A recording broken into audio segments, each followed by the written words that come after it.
सर्वज्ञ परमात्मा महावीर प्रभु ने संसार के चक्र में जिस तरह से जीवों का जो परिभ्रमण देखा है, जन्म मरण की प्रक्रिया, महावीर ये कह रहे हैं कि ये मात्र संसार के अन्य जीवों की नहीं, मेरे खुद की भी यही प्रक्रिया रही है। इसी तरह से मेरा भी संसार के अंदर परिभ्रमण चलता ही रहा है। इस संसार के चक्र में हर एक आत्मा इसी तरह से घूमती है। अब जिस तरह से जन्म मरण के चक्कर चलते रहे और एक एक भावों के अंदर जीवात्मा जाती रही, चलती रही, आखिर उस आत्मा ने कितने भाव किए, कैसे भाव किए, कहाँ से कहाँ तक पहुंची, कितने चक्कर में चल गई।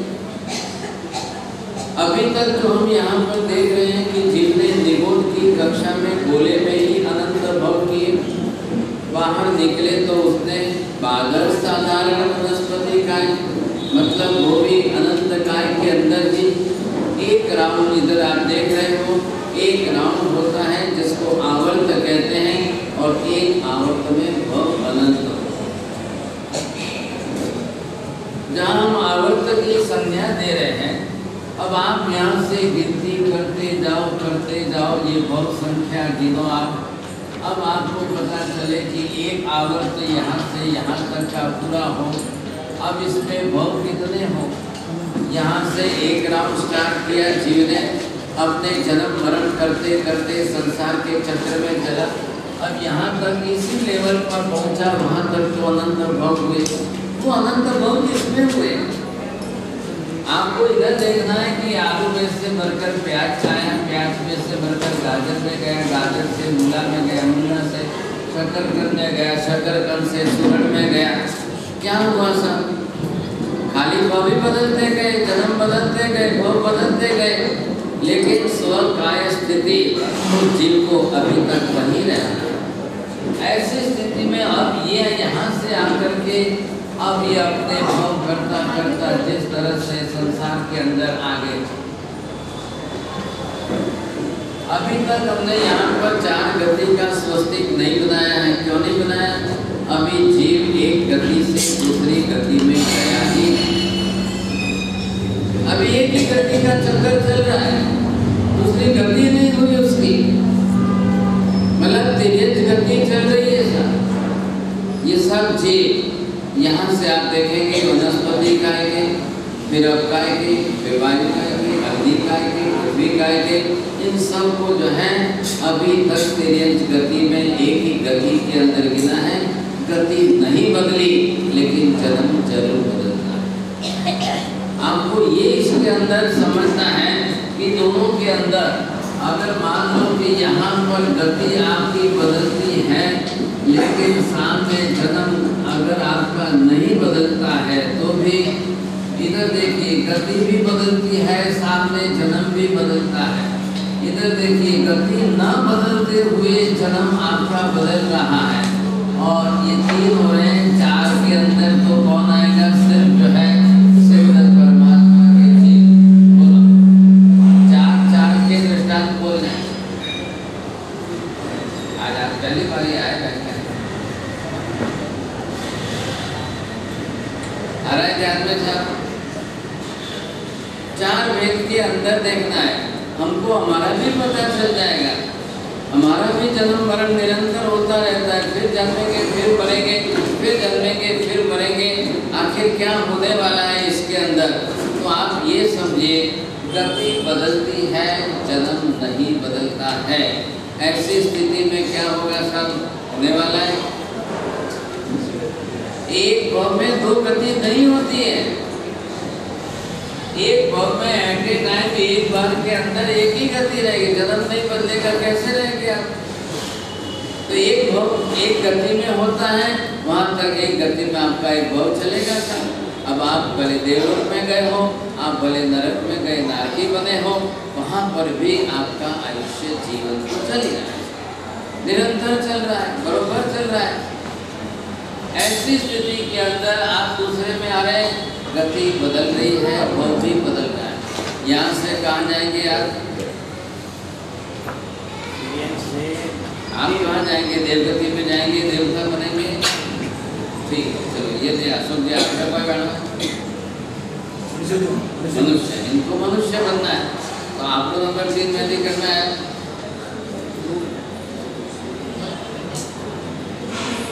गति नहीं बदलती है, भाव बदलेगा। मनुष्य गति में आज भी है, वापिस कल यहाँ से मनुष्य गति में ही जाके जन्म लेंगे।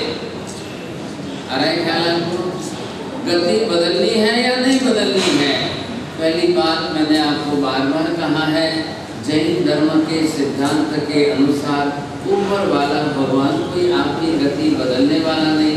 आपकी आत्मा को कोई यहाँ से दूसरे जन्म में ले जाने वाले कोई महावीर स्वामी नहीं है, कोई भगवान नहीं, कोई देवी देवता नहीं, किसी का काम नहीं। दुनिया के अन्य धर्मों के अंदर सब भगवान ने वहाँ पर वैसी व्यवस्था की है।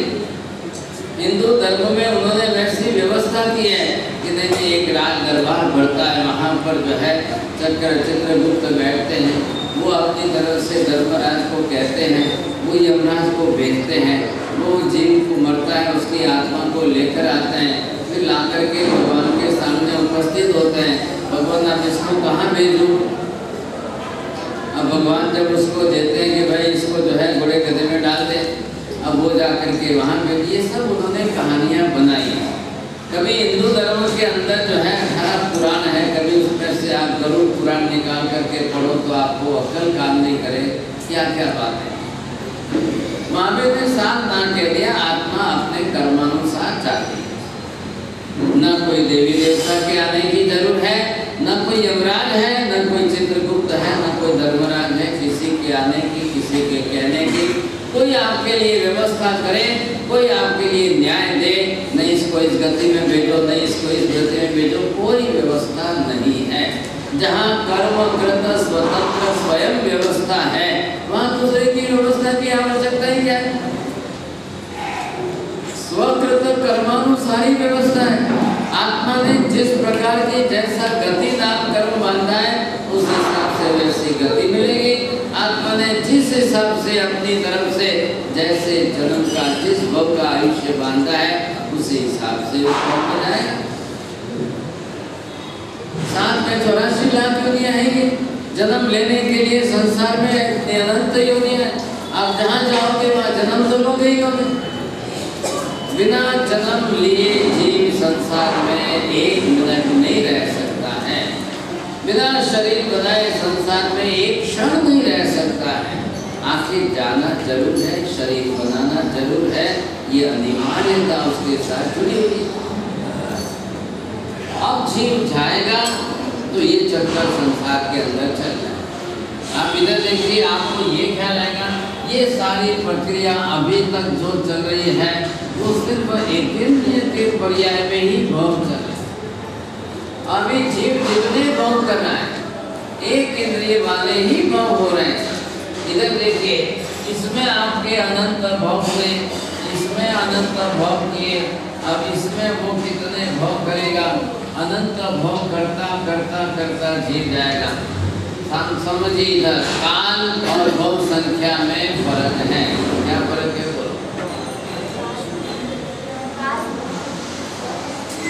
बोलो बोलो।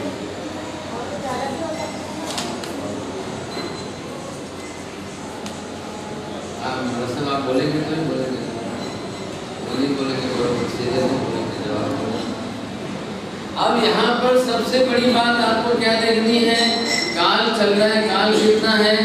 असंख्य उत्तर पीढ़ी काल तक एक इंद्रिय जीवों को अपनी स्व का स्थिति में ही जन्म मरण लेते ही रहता है।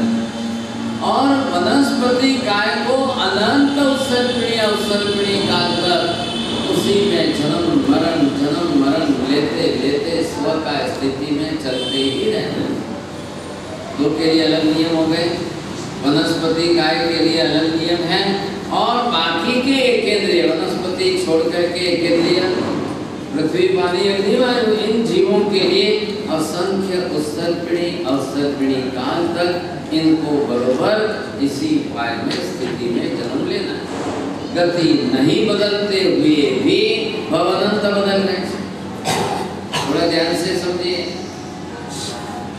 गति नहीं बदलते हुए भी भाव अनंत बदल रहे हैं। अभी सब तिर्यंच गति के अंदर एक ही जगह पर सभी रहे हुए हैं।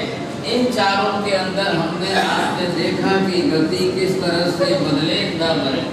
अब आइए यहाँ पर आप देखेंगे ये चार गति जो है, अब इन चारों गतियों के अंदर ये तिर्यंच की गति जो है, तो इसमें एक इंद्रिय, फिर दो इंद्रिय, फिर तीन इंद्रिय, ऐसे करते करते जो है बहु संख्या चलेगी। अब ये बहु प्रमाण में चलते ही जाएंगे। इधर देखिए, इसके अंदर जो है नरक गति के अंदर यहाँ सभी पंचेंद्रिय जीव हैं। देव गति के अंदर अनिवार्य रूप से सभी पंचेंद्रिय, मनुष्य गति के अंदर अनिवार्य रूप से सभी पंचेंद्रिय ही है। बात पूरी हो गई। इन तीनों गतियों के अंदर हम सभी जीव मात्र पंचेंद्रिय, पांचों इंद्रियां जिन्होंने परिपूर्ण की है और गति बदल करके जाकर जन्म लिया है। अब चाहे जो देव बने, चाहे जो जाकर के मनुष्य बने, चाहे नाती बने, बरोबर है। लेकिन यहाँ पर गति की दृष्टि से अब ये तिर्यंच गति के अंदर क्या है, एक इंद्रिय वाले, दो इंद्रिय वाले, तीन इंद्रिय वाले, चार इंद्रिय वाले, पांच इंद्रिय वाले, सब जीव, सब प्रकार के जीव हैं। अब इन सबके अंदर जो है जिस तरह से इन जीवों को जो अपना जन्म, कहीं किसी भगवान को बीच में आने की जरूरत नहीं, कहीं किसी देवी देवता को बीच में आने की कोई आवश्यकता नहीं। अपने अपने कर्मानुसार सभी जा करके बराबर जन्म ले रहे हैं। संसार की सामूची सारी व्यवस्था जो है वो कर्मानुसार चलती है और सबके कर्म अलग अलग है, सबके कर्म अपने अपने हैं। अपने अपने किए हुए कर्मानुसार सबका जन्म होता है, मरण होता है, जीवन चलता है। कितने जन्म चलेंगे? अब कर्मानुसार चलता है तो बीच में ईश्वर को क्यों लाए? भगवान को बीच में लाने की जरूर नहीं। महावीर ने साफ कह दिया है, मैंने मेरे कर्म क्षय कर दिए, मोक्ष में चला गया हूँ, संसार की व्यवस्था की जवाबदारी मेरी नहीं।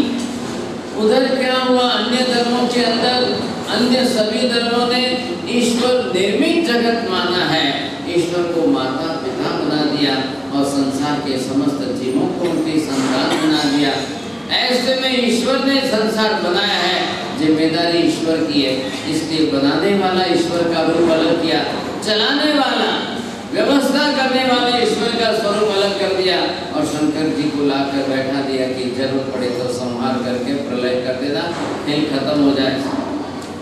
ब्रह्मा जी सृष्टि का उत्पादन निर्माण करते रहे, विष्णु सृष्टि का संचालन की व्यवस्था करते रहे, शंकर जी को जब मन में आ जाए तो पूरी सृष्टि का प्रलय।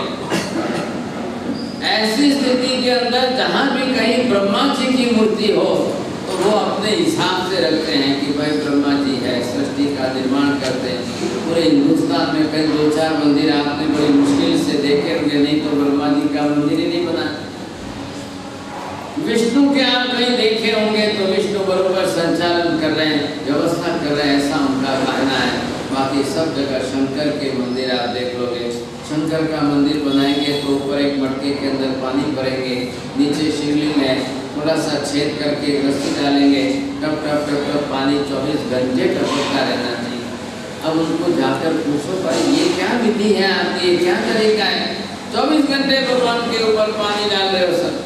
अरे भाई साहब ये शंकर है, बड़े क्रोधित हो जाएंगे, सारी सृष्टि का प्रलय कर देंगे, सबको मार देंगे, खत्म कर दे।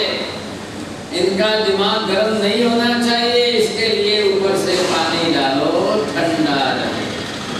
ये उनकी वहाँ की भक्ति की तरीका है, सब क्या करना है। मैंने कहा आपके ऊपर भी आप सोते बैठे रहो, पूरे दिन भर आपके ऊपर भी पानी डालते रहें तो आपका भी दिमाग ठंडा होगा कि नहीं होगा? आपकी वाणी खाली है। अब ऐसी स्थिति के अंदर करना क्या? जिन लोगों के दिमाग घर में बहुत गर्म रहते हो, घर के अंदर उनके ऊपर एक मटका रख करके पानी डालो। पानी डालने से दिमाग ठंडा होता हो तो भाई साहब क्या चाहिए। और कई बार तो ऐसा होता है कि पानी डालो तो और गुस्सा आ जाता है। कोई बिस्तर में सोए हुए हो और आप पानी डाल दो तो और गुस्सा आ जाए। अब ये कोई पानी डालने से शंकर जी का दिमाग ठंडा हो जाएगा और शंकर जी प्रलय नहीं करेंगे, रुक जाएंगे, ये संभावना कोई लगती है आपको? फिर भी कहते हैं प्रलय तो करेंगे ही करेंगे शंकर जी।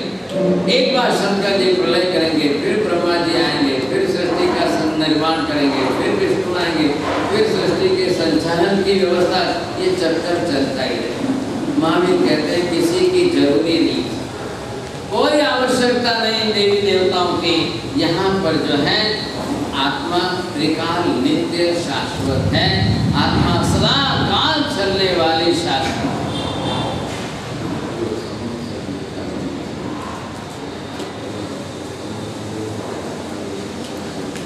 आप देखेंगे कि जिस तरह से जीवात्मा परमानेंट है, अब वो अपने कर्मानुसार और बदलती जाएगी, जन्म मरण बदलते जाएंगे और संसार के चक्कर में घूमते जाएंगे। जीवात्मा आत्मद्रव्य कभी नष्ट होता नहीं है, न जलता है, न मरता है, न कुछ होता है। यही बात श्री कृष्ण अर्जुन को महाभारत के मैदान में कह रहे हैं और उस समय ये समझा रहे हैं, नैनम छिंदति नैनम दहति पावक। इसको आत्मा को कोई जला नहीं सकता है, आत्मा को कोई काट नहीं सकता है, आत्मा को कोई टुकड़े नहीं कर सकता है, आत्मा कभी छिंदन भेदन कुछ भी नहीं होती है। ये श्री कृष्ण अर्जुन को वहाँ मैदान में समझा रहे हैं, युद्ध के मैदान। इतना सब कुछ होने के बाद भी फिर उनकी सारी मान्यताएं कैसे विपरीत हो जाती है, यही बड़ा आश्चर्य। ऐसी स्थिति के अंदर महावीर कह रहे हैं भाई साहब, आत्मा जो परमानेंट है, आत्मा त्रिकाल नित्य शाश्वत है, अब उसको तो कुछ होना ही नहीं है। लेकिन आत्मा पर जो लगे हुए कर्म है उसके आधार पर उसको जन्म मरण लेते हुए जीवन बिता। अब ये जब जीवन बिताए, यहाँ से चलते चलते अब आप इस कक्षा में चल रहे हो, बादल प्रत्येक वनस्पति काय में पेड़ पौधे बन रहे हो, या देखिए कभी तो आप यहाँ पर से आम में से आए, आप पीपल में गए, बड़ में गए, वहाँ से इसमें अलग अलग प्रकार के आपने अब ये वनस्पतियों के भाव करते ही जाओ, करते ही जाओ। इनको भी अपना जीवन तो जीना है। अब कब किसका आयुष्य कितने प्रमाण में होगा, उतने प्रमाण में ये जीव आकर के अपना जन्म लेंगे। आज भी कई पेड़ पौधे ऐसे हैं जिसका आयुष्य, किसी पेड़ का आयुष्य 700 वर्ष का है, किसी पेड़ का आयुष्य 500 वर्ष का है, कोई पेड़ 1000 वर्ष के आयुष्य वाले। कबीर जी बैठते थे, वो पेड़ जो है 700 वर्ष का पुराना पेड़ था।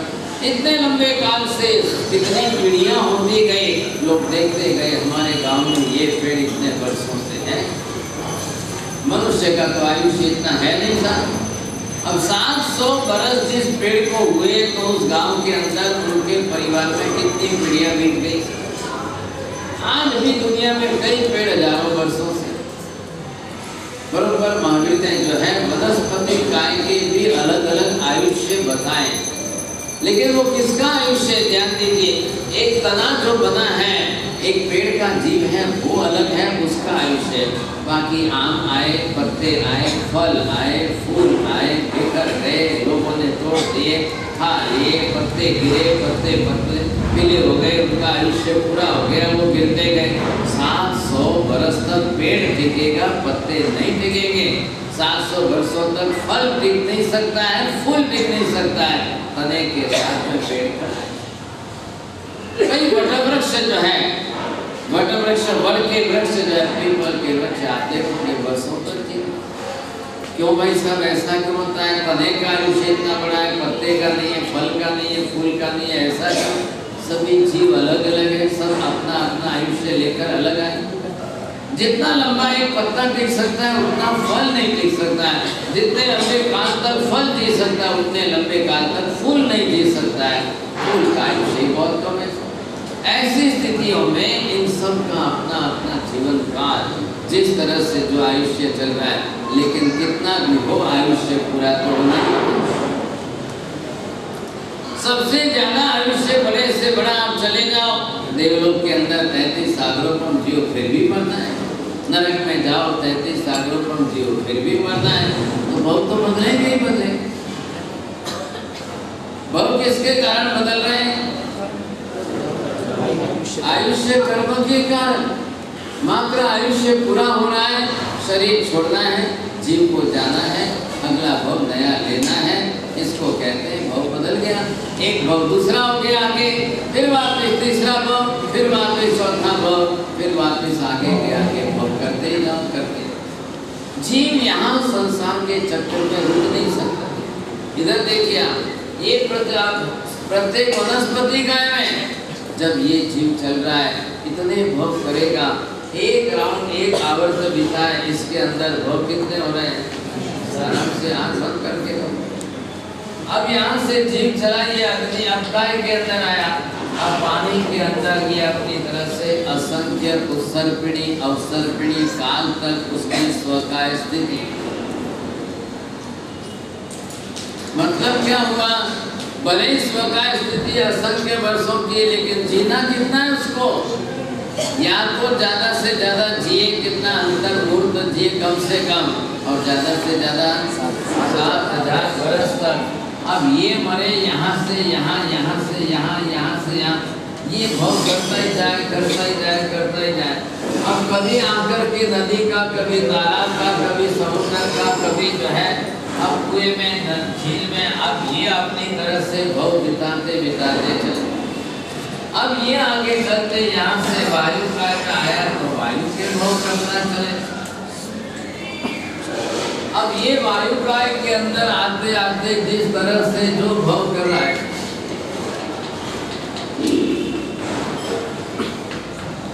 अब आते आते अग्नि काय में आ जाए। अब जैसे आगे बढ़े और फिर उसके जन्म मरण की प्रक्रिया चलने लगे साथ। अब ये जन्म मरण की प्रक्रिया चलते चलते मात्र भव। इधर देखिए, पृथ्वी में, पानी में, अग्नि में, वायु में, वनस्पति में, सब में जाए तो मिनिमम तो उसका अंतर्मूर्त तो है, मिनिमम अंतर्मूर्त, बस इससे ज्यादा उसके पास जीवन ही। अब बच जाए, क्योंकि सबसे ज्यादा हिंसा जगत के अंदर एकेंद्रीय जीवों की ही होनी है। सबसे ज्यादा जीव हिंसा जो है एकेंद्रीय जीवों की होनी है। कोई भी होगा तो इंद्रिय, तेंद्रिय, चौंद्रिय, पंचेंद्रिय, सबके लिए एकेंद्रिय आधारभूत बन गए। बिना पानी पिए कोई रहेगा नहीं, बिना श्वास लिए कोई जिएगा नहीं। मतलब क्या हुआ? अब सबके लिए आधारभूत ये हो गया। संसार में से अगर पानी समाप्त हो जाए तो संसार में से जिस दिन वनस्पतियां समाप्त हो जाएगी, तब क्या होगा? जैन शासन के सिद्धांत में ये बात आई, कोई शंकर को आने की जरूरत नहीं। शंकर जी कोई प्रलय करने नहीं आएंगे। जब धरती के ऊपर पानी खत्म हो जाए, जब यहाँ से पानी की प्रक्रिया बंद हो जाएगी, जब वनस्पतियों की सारी स्थिति जो है, तो अपने आप देख लेना क्या परिस्थिति होगी। जब ये पांचवा महारा चल रहा है, पंचम काल का कलयुग चल रहा है, ये बीतते बीतते बीतते 21,000 वर्ष का काल जब पूरा हो जाएगा, तब क्या स्थिति होगी? आज आप देख रहे हो कि अगर 50 डिग्री टेम्परेचर हो जाए, तब जब गर्मियों के दिनों के लोगों को पानी की प्यास ज़्यादा लगती है, पानी की आवश्यकता ज़्यादा लगती है, और इधर जो है पानी खत्म होता जाता है। अब आप क्या करेंगे? ऐसी विपरीत परिस्थिति होगी, तब क्या करना? तब जाकर के उल्टा होता जाएगा, उल्टा होता जाएगा। चौथा आरा क्यों हम सतयुग कहते थे? चौथे आरे के काल के अंदर ये विपरीतताएं नहीं आ रही थी, और आज सारी विपरीतता आ रही। या तो पानी की वर्षा बिल्कुल ना हो, और या इतनी हो जाए कि बाढ़ आ जाए, या तो अतिवृष्टि हो या अनावृष्टि हो, इतने ज़्यादा प्रमाण में। अब ये तीर्थंकर परमात्मा का विशिष्ट प्रबल पुण्य कि भगवान विचरे तो वहाँ पर न तो अतिवृष्टि हो न अनावृष्टि हो, ये सारे उपद्रव कर जाते थे। आज देखो तो भूकंप आ रहा है, आज देखो तो सुनामी आ रही है, आज देखो तो फ्लड और बाढ़ आ रहा है, लेकिन किसी को भी, न वैज्ञानिकों को या न राजा महाराजाओं को, किसी को ख्याल नहीं आ रहा है कि पृथ्वी तल पर इतनी ज़्यादा हिंसा होने के कारण इतना पाप जब धरती पर बढ़ रहा है, तब क्या परिस्थिति निर्माण। प्राचीन काल के अंदर राजा महाराजा जो धर्मिष्ठ होते थे, धर्म के सिद्धांतों को समझ कर चलते थे। हमारे राज्य में इतनी हिंसा नहीं होनी चाहिए, नहीं तो जहाँ हिंसा है वहाँ दुख आना ही आना है, जहाँ अहिंसा है वहीं सुख शांति रहनी है। ये समझ राजाओं को भी धार्मिक तत्व ज्ञान से आती। आज समस्या ये हो गई, इलेक्शन जीतो, पैसे के प्रभाव पर आकर के सत्ता प्राप्त करो, ना कोई समझ, ना कोई बुद्धि, ना कुछ। हमने इन्वेस्टमेंट किया है तो वापस 5 वर्ष में इतना कमा। ये सत्ता के साथ की सौदाबाजी है। ऐसी परिस्थिति के अंदर बख्शालियों न कोई समझ आता। प्राचीन काल में कभी आपने चरित्रों में पढ़ा होगा, कहीं राजा लोग अपने झूठ बनाते थे, जो मतलब प्राणी संग्रहालय, तो कहीं जगह पर चूहे रखते, कहीं जगह पर कबूतर रखते, कहीं जगह पर कुछ सांप रखते, कहीं जगह पर क्यों रखते थे? मात्र उनका शौक है, ऐसी बात नहीं। ये कबूतर, चूहे और सांप जो है भूकंप की सूचना पहले देते। उस समय science was not that much develop. मनुष्य उस समय मात्र इक्विपमेंट्स के आश्रित आधारित बुद्धिवादी नहीं था। सांप बिल में रहने वाले जमीन में रहते हैं, पता चल जाता है। चींटियां जो है जंगल के अंदर बड़ी चींटियां बिल में रहने वाली जमीन में, उनको देख करके समझ जाते थे कि बारिश कब आने वाली है, कैसे आने वाली। अनुमान उनका बरोबर सही बैठता था। सोचिए ऐसी स्थिति के अंदर भूकंप में धरती के अंदर होने वाली हलचल से सांप तुरंत बाहर निकल के भागते थे, चूहे बिल में से निकल करके बाहर भागते थे, कबूतर उड़ते हुए जमीन पर नहीं बैठते थे, आकाश में ही उड़ते रहते थे। ये सारी प्रक्रियाएं देख करके पता चलता था भूकंप की संभावना कैसी है, ताकि राजा अपनी प्रजा को सुरक्षित रखने के लिए, बचाने के लिए प्रयास कर सके। ये प्राचीन काल के अंदर लोगों को ये रहस्य समझ में नहीं आता।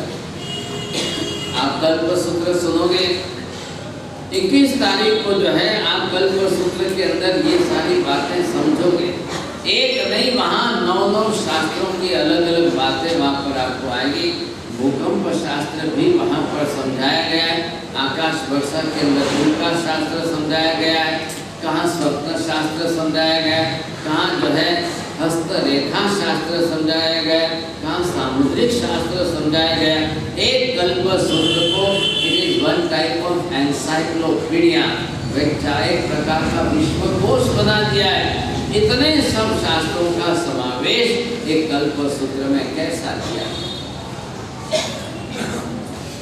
आप 21 तारीख को बरोबर कॉपी पेन लेकर ही बैठना, साथ में बादशाही। पहले उस दिन थे वो ये फैशन में बैठना, बाजी थे बोलता रहो मैं सुनता रहो, ऐसा नहीं होना चाहिए। हम कितने बजे आए, कितने बजे जाए, कभी भी आए कभी भी जाए, ये तो मैंने देख लिया। यहाँ पर फिर खाना में कोई ऐसा अनुशासन जैसा तो नहीं, कुछ भी नहीं। और आप कुछ भी कहो तो भी अनुशासन पालने के लिए तैयार है। ऐसी स्थिति के अंदर मैं आपसे निवेदन कर रहा हूँ कि पोल्यूशन है, आपसे जितना तप होता है करिए, दीवार के टेके आश्रय पर बैठिए, गाड़ी लेकर बैठो या कुर्सी लेकर, लेकिन आप बरोबर 9 बजे के पहले आएंगे, 12 बजे के पहले उठेंगे। आप घर पर कह के ही आना, दुकान पर बोल के ही आना, जो भी जिस तरह से है। हर सासू माता ये विचार करे, मैंने बहुत वर्षों तक सुन लिया ऐसा, खाली यहाँ पर आकर के बैठ कर के माला गिन के अपनी समय पूरी हो गई, ऐसा मत करना। आप सासू माता घर पर बैठ कर के बहुओं को, बेटियों को भेज देना, जाओ बेसो, इस बात को जाकर लिख के लाना। ये बहुत अलग अलग बात। आपको स्वप्न क्यों आते हैं, कैसे स्वप्नों का क्या फल होता है। त्रिशला माता को स्वप्न आए, उनके 14 ही थे, उनके साथ साथ में हमारे भी स्वप्नों का थोड़ा फल बताया जाए। दाल में मेरी डोगरी पर हाथी चढ़े के नहीं था, तो त्रिशला माता को तो 14 स्वप्न आए, उनको तो बड़े बड़े भारी 14 स्वप्न आए। हमको ऐसे नहीं आते हैं, तो हमारे छोटे छोटे स्वप्नों का तो फल बता देने था। जैसे त्रिशला माता को 14 आए और इसमें से किसी को आए, वैसे 14 में से किसी को आजा, एक हाथ ऊपर कर दो, नहीं 14 में से आधे 7 आए, पुरुषों में से हाथ ऊपर करो तो भी मतलब नहीं, कोई आप तो स्वप्न आने से कोई फल नहीं मिलेगा। आप लोग बोलो माता जी लाल साड़ी वाले, एक स्वप्न 14 में से एक स्वप्न पूरी आपकी जिंदगी में आया हो तो हाथ ऊपर आप कर लो। पीली साड़ी वाले, ये पहले साड़ी देखते आया सर, अजय आपने रोज आ रहे नहीं, एक 14 में से एक स्वप्न भी आपको आ जाए समझे कि नहीं, तो मान लो माता जी कृष्णा माता को आए वैसे 14 तो संभव भी नहीं आया। आपने आवी ना काले फिर आगे कभी आपका से नहीं। अब इसमें से अगर आप ये सोचो हमको जो स्वप्न आते हैं, जैसे स्वप्न आते हैं, कैसे स्वप्न आते हैं, हमारा चप्पल रूप गमोना है ना स्वप्न आवे। अब उसका क्या फल होता है ये आप बरोबर 21 तारीख को स्वप्न शास्त्र सुन लेना। स्वप्न शास्त्र के अंदर आपके स्वप्नों का 12 महीने जितने आए हो आप साथ में याद रख के आना कि कब आपको कौन सा स्वप्न आया, ये आपको समझ में आएगा और उसका क्या फल हो सकता है। मेरे चप्पल बूट खो गए, पुरुषों को अगर स्वप्न आया कि हमारी पत्नी खोई गई आ सकता है, नहीं आया तो बहुत अच्छी बात है, लेकिन ऐसा आया हो तो समझे करें। पुरुषों को स्वप्न आ जाए कि मेरी पत्नी ने लाल साड़ी पहनी है तो क्या पहना, आपको लाल साड़ी वाली पत्नी दिखाई देवे तो क्या परिस्थिति होगी, मैं आपको सपने का फल बताऊंगा तब आपको ख्याल आएगा, आँख खुलेगी। अभी से घर जाकर रोज पत्नी को कह दो भूल से लाल साड़ी ना, कम से कम संवत्सरी तक तो पछाड़ करा दो तो बहुत फायदा होगा, क्योंकि वो सपना वैसा है इसलिए क्या हमें जागे हमें जागे। अब आप देखिए स्वप्न शास्त्र की बातें, फिर सामुद्रिक शास्त्र की बात। ये हमारे पूर्वज लोग हमारे बड़वा बाप दादा जानते थे, एक कन्या देखने जाते थे सामुद्रिक शास्त्र देखते। सामुद्रिक शास्त्रों के आधार पर किस कन्या के कितने लक्षण कैसे हैं, कौन सी कन्या हमारे घर में लाकर बहू बनानी कि नहीं बनानी। एक कन्या को घर में लाकर बहू बनाओ तो 7 पीढ़ी उछले, और एक कन्या ऐसी हो जो लाओ घर में बहू बना तो 7 पीढ़ी। अब ऐसी परिस्थिति में आपको सारे लक्षण शास्त्र भी लिखने, ध्यान रखना साहब, पर्यूषण है, मजाक मत बनाना इसको, और सबको अपनी तरह से कॉपी पेन लेकर बैठकर लिखना है। मात्र चौमासा ही ज्ञानवर्धक है ऐसा नहीं है साहब, बता लीजिए पर्यूषण भी ज्ञानवर्धक ही करना है, पूरा पर्यूषण ज्ञानवर्धक बख्शाले। आपको पूरी तरह से कल्पसूत्र की एक एक बात साफ स्पष्ट आनी। आप ये जरूर बोलेंगे भंडारी जी के बाल से पसा बगल तो हम फिर नमो कोई हमरा भाई साहब, नया पुराना की बात छोड़ो, आप है वो कल्पसूत्र भाई। अब मुझे मेरी शैली से ब्लैक बोर्ड पर आपको बिल्कुल ड्रॉ करके बताना। मैं पर्यूषण के अंदर कल्पसूत्र भी ब्लैक बोर्ड पर समझाऊंगा, अब वो आपको समझना है। 18 तारीख को शुक्रवार को शाम को 2 बजे पहले मैं पूरे कल्पसूत्र की आपको एक इंटरव्यू दिखाऊंगा। कल्पसूत्र एक कैसे बहुत बड़ा एनसाइक्लोपीडिया है वो आपको समझाऊंगा। इसलिए आप पहले से 8वें दिन सुबह शाम दोपहर को 2-2 व्याख्यान का गणित बैठा है, और इतना टाइम बैठना है, सुबह 3 घंटे, दोपहर को 2-3 घंटे, रोज के 6 घंटे आपको व्याख्यान सुनना है। कमर दुखे तो आरती बेटी खावर चालू करो, ख्याल है, जिसको भी हो जो भी हो। फिर आप ये नहीं बोलेंगे साहब मेरे तो 28 है मैं तो नहीं सुन सकता हूँ, मेरे तो 28 है तो यहाँ गादी बिछा के सो जाना है, लेकिन सुनना है जो भी हो व्यवस्था। जब हमारे यहाँ पर संघ वाले ट्रस्टी लोग वर्षाली व्यवस्था कर रहे हैं, आप लोगों को बोल बोल कर विनती करके भाई 11 पैसे लिखाओ, 21 पैसे लिखाओ, 31 पैसे लिखाओ, तो उन्होंने देखा कि यहाँ पर संख्या नहीं बैठ सकती है तो उन्होंने बड़ी व्यवस्था की।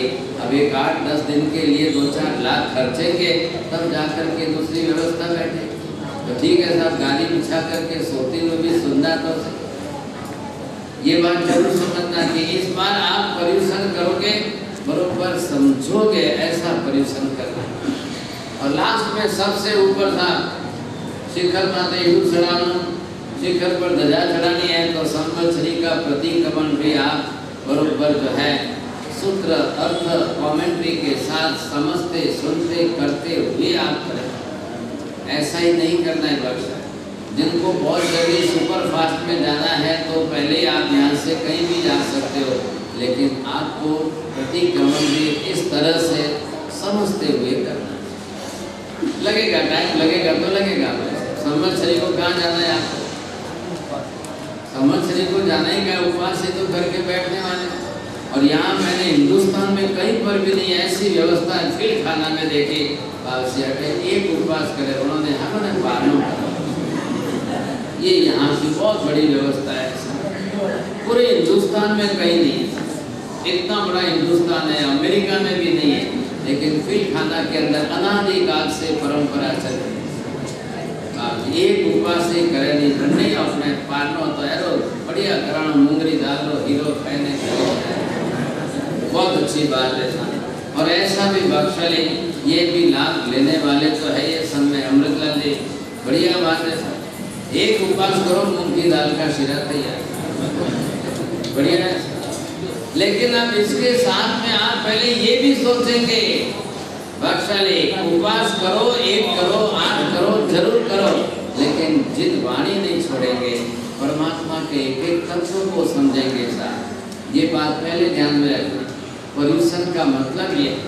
आइए इधर देखिए, यहाँ पर एकेंद्रिय के भवों की संख्या की एक राउंड हो रहा है। एक राउंड में अनंत भव बीत रहे, असंख्य उत्सर्पिणी अवसर्पिणी बीत रही है।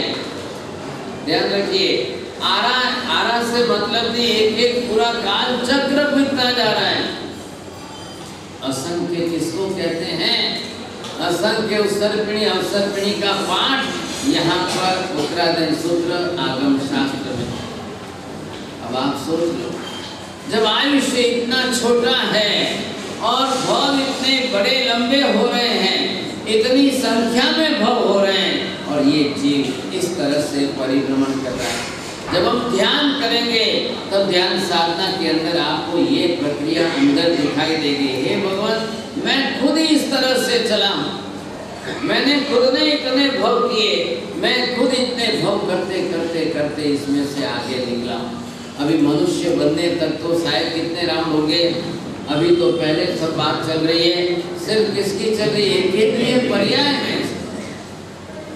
अब जीव एकेंद्रिय की कक्षा के अंदर कितना भव करे, अब कब बाहर निकलेगा? एकेंद्रिय में से बाहर निकल करके और जैसे जैसे ऊपर जाएगा वो भव संख्या घटती जाएगी, स्व का स्थिति भी घटती जाएगी, स्व का स्थिति कम होती जाएगी। लेकिन अभी आगे निकल करके पंचेंद्रिय की कक्षा में आने को भी बहुत देर लगी। इतने अनंत बार हम जन्मे और अनंत बार मरे। इसकी अपेक्षा नरक में जीव जाए, भले ही 7वें नरक में जाए, लेकिन 7वें नरक के अंदर भी 33 सागरों का एक ही भव होता है। इधर देखिए, अगर आप सोचिए कि यहाँ से जीव यहाँ तक आया, अब ये 33 सागरों का आपका काल इतने में पूरा हो गया। अब 33 सागरों में नरक का जीव एक भव करेगा इतने में, तो ये एकेंद्रिय का जीव जो है ये कितने भव करेगा?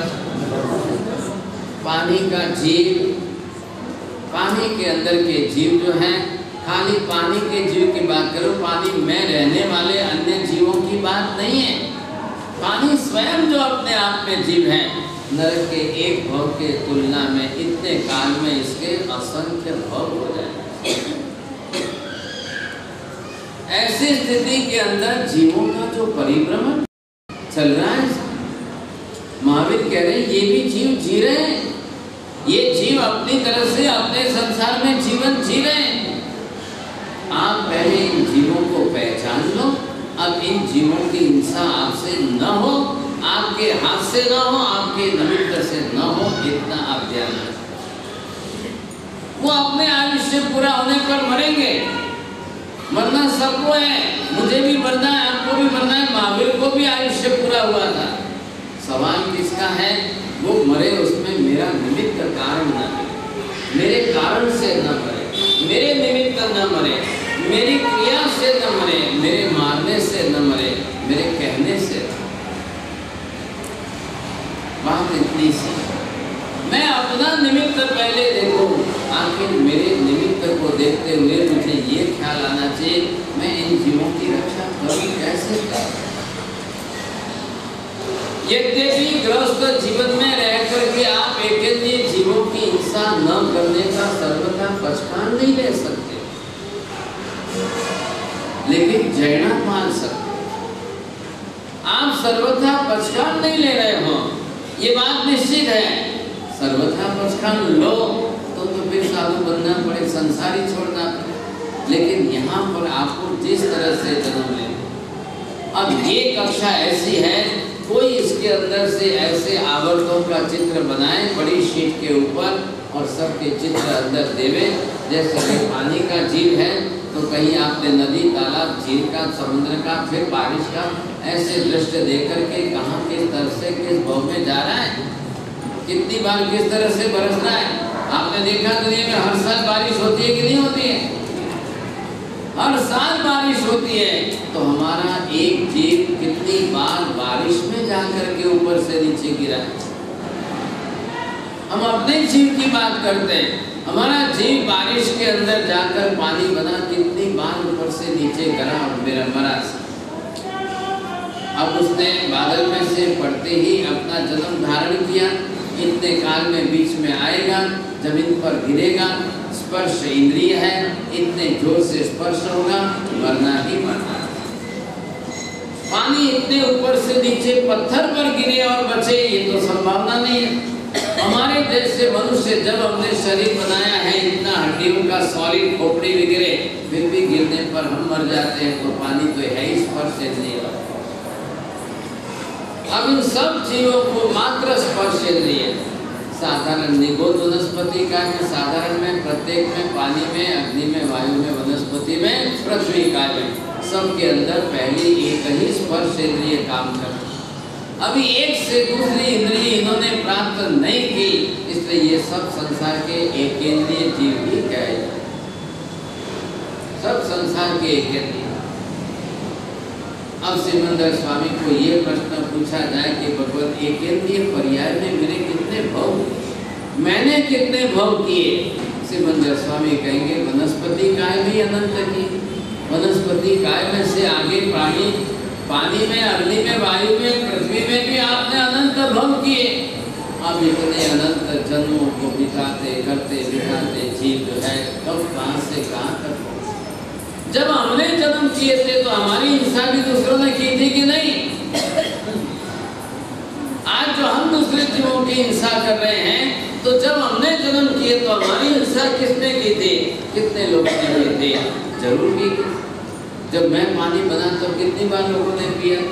जब मैं पानी बना तो लोगों ने कितनी बार कपड़े धोए थे? किसने नहीं की भाई साहब? संसार में यही चलता रहा, यही चक्कर चलता। आप बरोबर विवेक रख करके चलिए, और इस विवेक से अगर आप ध्यान रखेंगे, कोई फर्क नहीं पड़ता। एक दिन घर में पोछा कम लगाया कि दूसरे दिन नहीं लगाया, 2 दिन नहीं लगा और तीसरे दिन लगाया, तो आपको क्या फर्क पड़ता है? आपको क्या फर्क पड़ता है? एक गाड़ी हमने एक दिन धोई, दूसरे दिन नहीं धोई, क्या फर्क पड़ता है? एक दिन हमने स्नान किया, दूसरे दिन नहीं भी किया, तो क्या फर्क पड़ता है? एक दिन हमने 4 लोटे कम पानी ले लिए, तो भी शरीर को क्या फर्क पड़ रहा है? शरीर की चमड़ी का रंग को कोई बदलने वाला है नहीं, पूरी जिंदगी बदलना नहीं है कभी। आप जितना हो सके उतने प्रमाण में हम जीवों की हिंसा से बचने की कोशिश करते हैं। बाहर अच्छी गैलरी घर की खुली है, पश्चिम में हवा आ रही है, चलो भाई बाहर गैलरी में सो जाओ, तो आपको एसी और पंखा और चालू न करना पड़े, तो ये आपका लाभ कितना अच्छा है। मेरे निमित्त आज इतने जीवों की रक्षा हुई, मैंने आज इतने जीवों की इस प्रकार की हिंसा नहीं की, मैं बचा तो मैं कर्म बंध से बचा हूँ। ये अपना है, सबके अंदर देखना है, हर एक के अंदर देखना है। हम रोज खाते हैं तो पर्व तिथि आ गई, तो आपको 8 14 की पर्व तिथि के दिन चलो आज ये सब नहीं खाई, क्या फर्क पड़ता है शरीर?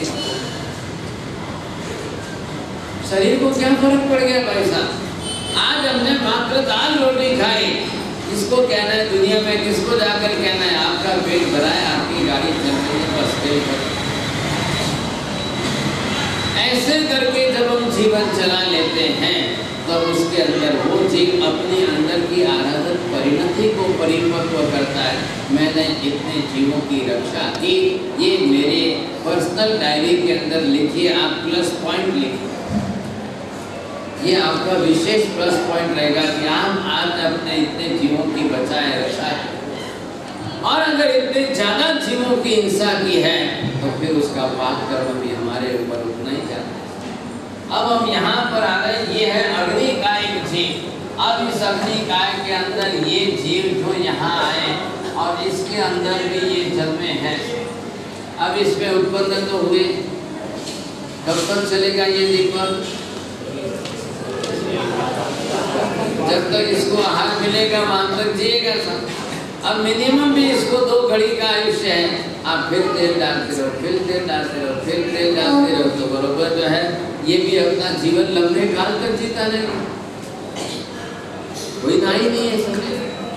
हिंदू धर्म वालों ने अपनी ऐसी व्यवस्था की ब्राह्मण समाज में, उन्होंने ब्राह्मण समाज में व्यवस्था करके भी जो जन्मा है उस समय से उसके नाम की अग्नि चालू की।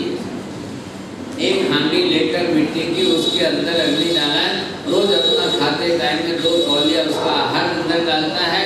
मैं जीता हूँ, मेरी अग्निकाय के अग्नि देवता है, उसको मानकर आहार डालता है। फिर रोज ऊपर जो है गाय के गोबर के छाने डालता है, फिर रात निकालता है, फिर जल्दी वो 24 घंटे चलाता है। एक अग्नि को जलाता रहता है। कहाँ तक? मैं 100 वर्ष का हो वहाँ तक मुझे 100 वर्ष तक अग्नि जलानी है, और मैं मरूं तब मुझे इसी अग्नि से अग्नि दाह देना है, तब मेरी सीधे स्वर्ग में गति हो जाएगी। ऐसी हिंदू धर्म के अंदर ब्राह्मण प्रजा की मान्यता है। अब उनको कहते हैं अग्निहोत्री ब्राह्मण। पूरे कहते हैं उनके अंदर अग्निहोत्री ब्राह्मण है।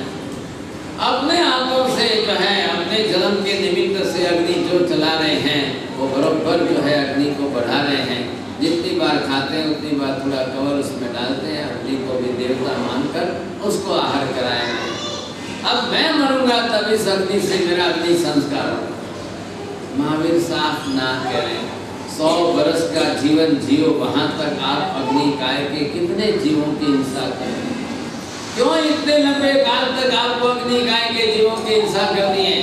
और आपकी मृत्यु आपके बांधे हुए कर्मों के अनुसार होनी ही होनी है। आपको कोई इस अग्नि से जलाया जाए तो ही आपकी गति स्वर्ग में होगी। ये सारी धारणाएं ही मिथ्या। सबसे बड़ी मेहनत महावीर ने ये की, जितनी विपरीत सर्वथा मिथ्या बातें थी वो छान छान करके अलग निकाल दी और सही सत्य दिशा आपको बता दी।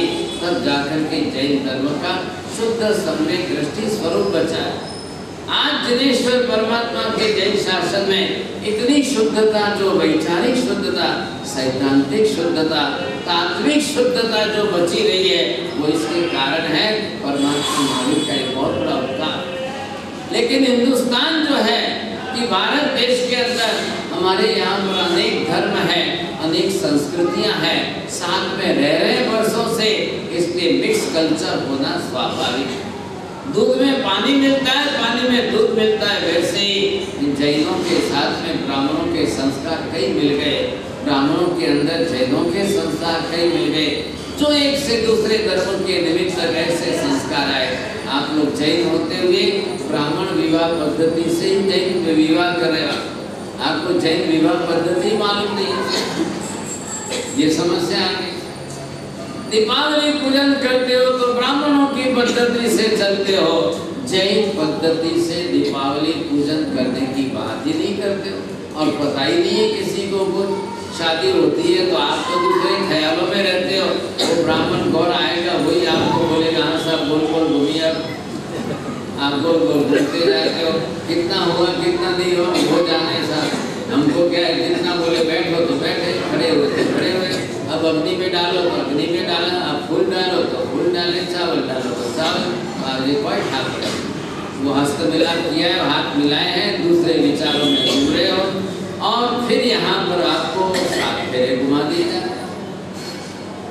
महावीर बाकी सब अलग बात करते हैं। ये संसार का जो चक्र जिस प्रकार का है, कभी आप देखिए अपने जैन विवाह पद्धति से विवाह करके तो देखो क्या फर्क पड़ता है।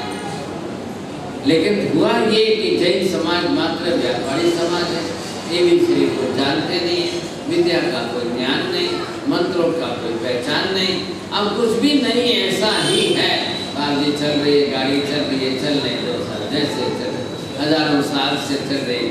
हमारे दादाजी का शादी भी उन्होंने ही कराई थी, हमारे पापा जी की भी उन्होंने ही कराई थी, अब हमारी भी वही कराते, हमारी पीढ़ी में वही गौर मारा जा रहे हैं साहब। तो क्या करें साहब, साधु महाराज को तो बुला नहीं सकते, साधु साध्वी तो खाली संसार छोड़ के गए, त्यागी हो गए, उनको बुला नहीं सकते। तकलीफ ये आती है, बाबू जो आते हैं आने दो ना, कोई भी आवे। और वहाँ पर वो लोग कुछ भी नहीं बात चली, जैसे जैसों को बैठाया, पीताम्बर बैठा बनाया, उसको सिखाया, जाकर के करा किया। एक शादी के 5 हजार मिलेंगे, 10 हजार मिलेंगे, तेरा क्या जाता है, एक रात के अंदर 5-10 हजार मिलते जा। अब उसको 4 ठिकाने शादी कराने जाना है तो बोलेगा 7 बजे इनकी शादी कराएंगे, 10 बजे उनकी कराएंगे, 2 बजे उनकी, तो बोले मुहूर्त ही अलग है। अब कितना भी अच्छा मुहूर्त देकर शादी कराते हो तो भी शादी नहीं टिक रही है। अब क्या समझ में नहीं आ रहा है साहब, इतने अच्छे मुहूर्त देखे साहब, इतना खर्चा किया लाखों का, और किसी की शादी 4 बरस नहीं टिकी, किसी के शादी 4 महीने नहीं टिकी, कोई फिर डाइवोर्स की लाख में कोर्ट में केस लगा कर खड़े हैं साहब। क्या समस्या चल रही है, कितनी बड़ी समस्या। आज जितना डाइवोर्स का परसेंटेज बढ़ा है, शायद आप लोगों के काल में उस समय 50 साल पहले जिनकी शादियां हुई है उनके ज़माने में डाइवोर्स इतना नहीं था। और जो कन्या देख करके लाए तो वो पढ़ी लिखी भी नहीं थी। कितनी कन्याओं को उस समय सिग्नेचर करना भी आता था कि नहीं आता था, तो भी शादी, और उन्होंने अपना घर संसार निभाया। पुराने 50 बरस के पहले वाले लोगों ने किसी ने आज डाइवोर्स नहीं लिया, और अभी शादियां होती है तो डाइवोर्स की संख्या पहले। क्या हो गया ये 50 साल में, क्या बन गया?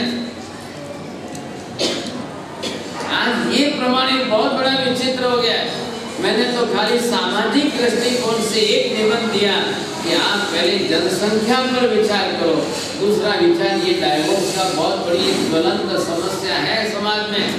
समाज की जो सामाजिक व्यवस्था है, आज विवाह पद्धति जो पवित्र पद्धति चली आ रही थी, आज उसी पर सवाल खड़े हो।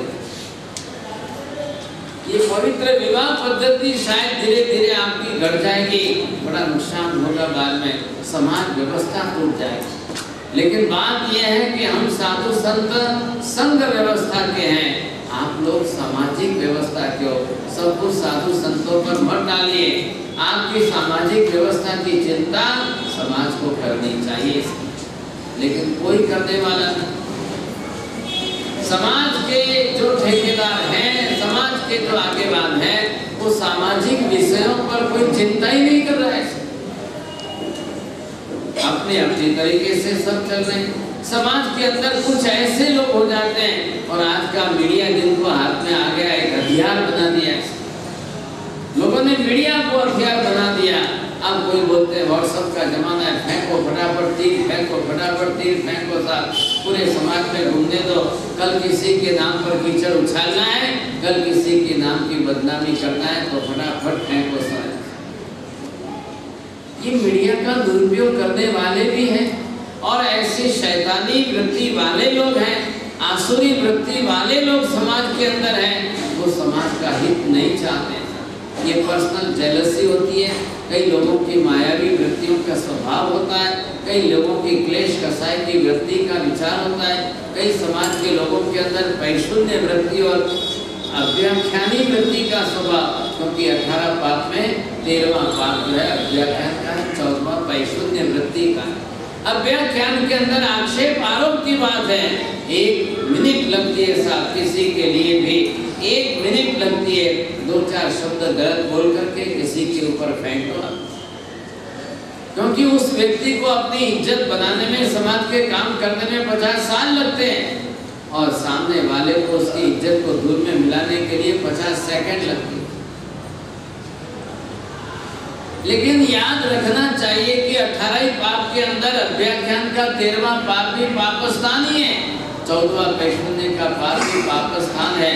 ऐसे पाप करने वाला जीव जब यहाँ आकर के छोटे छोटे भवों में जाता है, अब जो जीव यहाँ आकर 2 इंद्रिय के भव करे, 3 इंद्रिय के करे, 4 इंद्रिय के करे, 5 इंद्रिय में करे और घूमता ही जाए, संसार के चक्कर में गिरता ही जाए।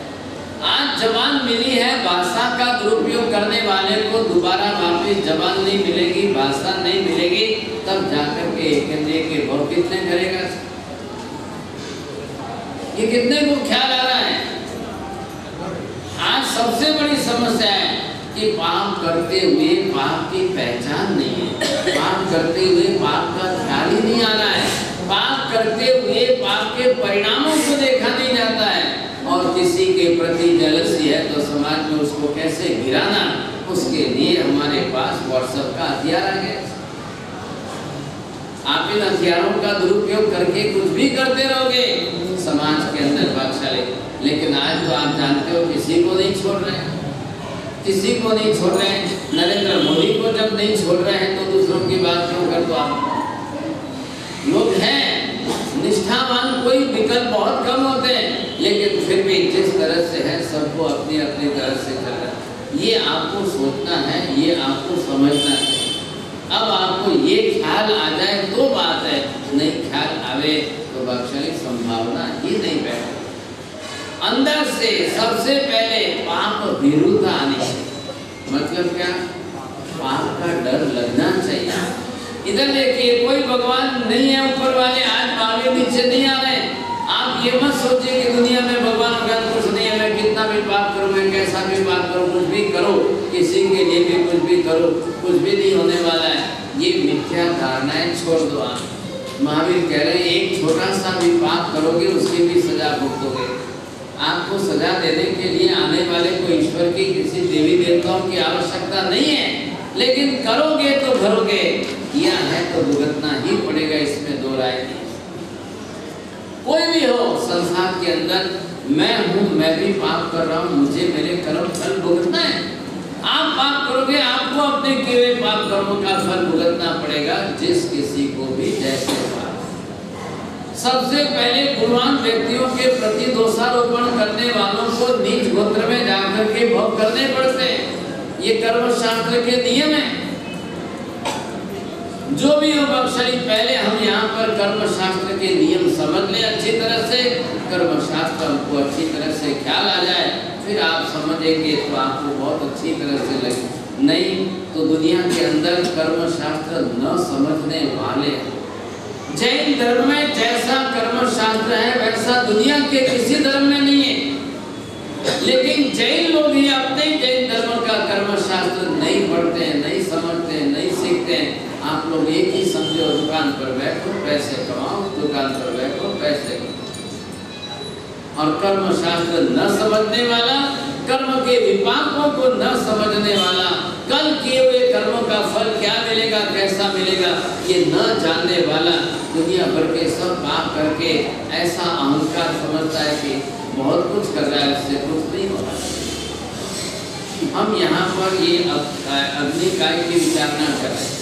देखिए रविवार तो बहुत कम आते हैं गिनती के, आज लास्ट रविवार है। लास्ट मतलब पर्यूषण के पहले तक की जो 6 शिविरें आयोजित की थी उसमें का ये 6ठा रविवार मनाते हैं। और इसके साथ में तप धर्म अनिवार्य क्यों कर दिया गया है, इसका हम यहाँ पर विचार कर रहे हैं। तो पहले ये देखिए, पर्यूषण का सबसे बड़ा हेतु है कर्म निद्रा कर। जिस तरह से यहाँ पर कर्म क्षय की बात जो की है, तो आप पहले ये कर्म कौन से हैं, किस प्रकार के कैसे कर्म हैं, किस कर्मों को हम कैसे क्षय करेंगे। अब ये यहाँ पर अलग अलग प्रकार के जो कर्म हैं, ये अंतराय कर्म यहाँ पर हैं, ये अंदर से मोहनीय कर्म है। अब इधर आप देखेंगे एक एक कर्म जो जिस प्रकार के जैसे कर्म है,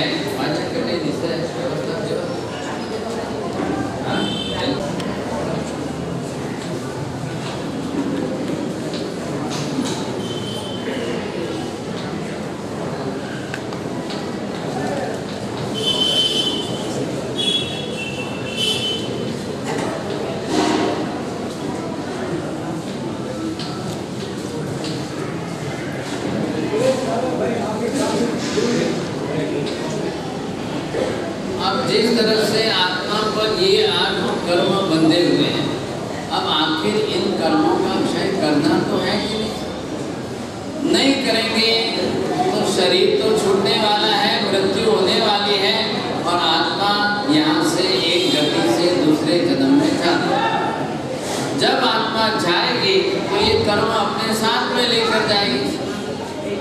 अब ये कर्म जब साथ में लेकर जाएगी तब इतने कर्मों के अनुसार भविष्य के दूसरे भव होंगे।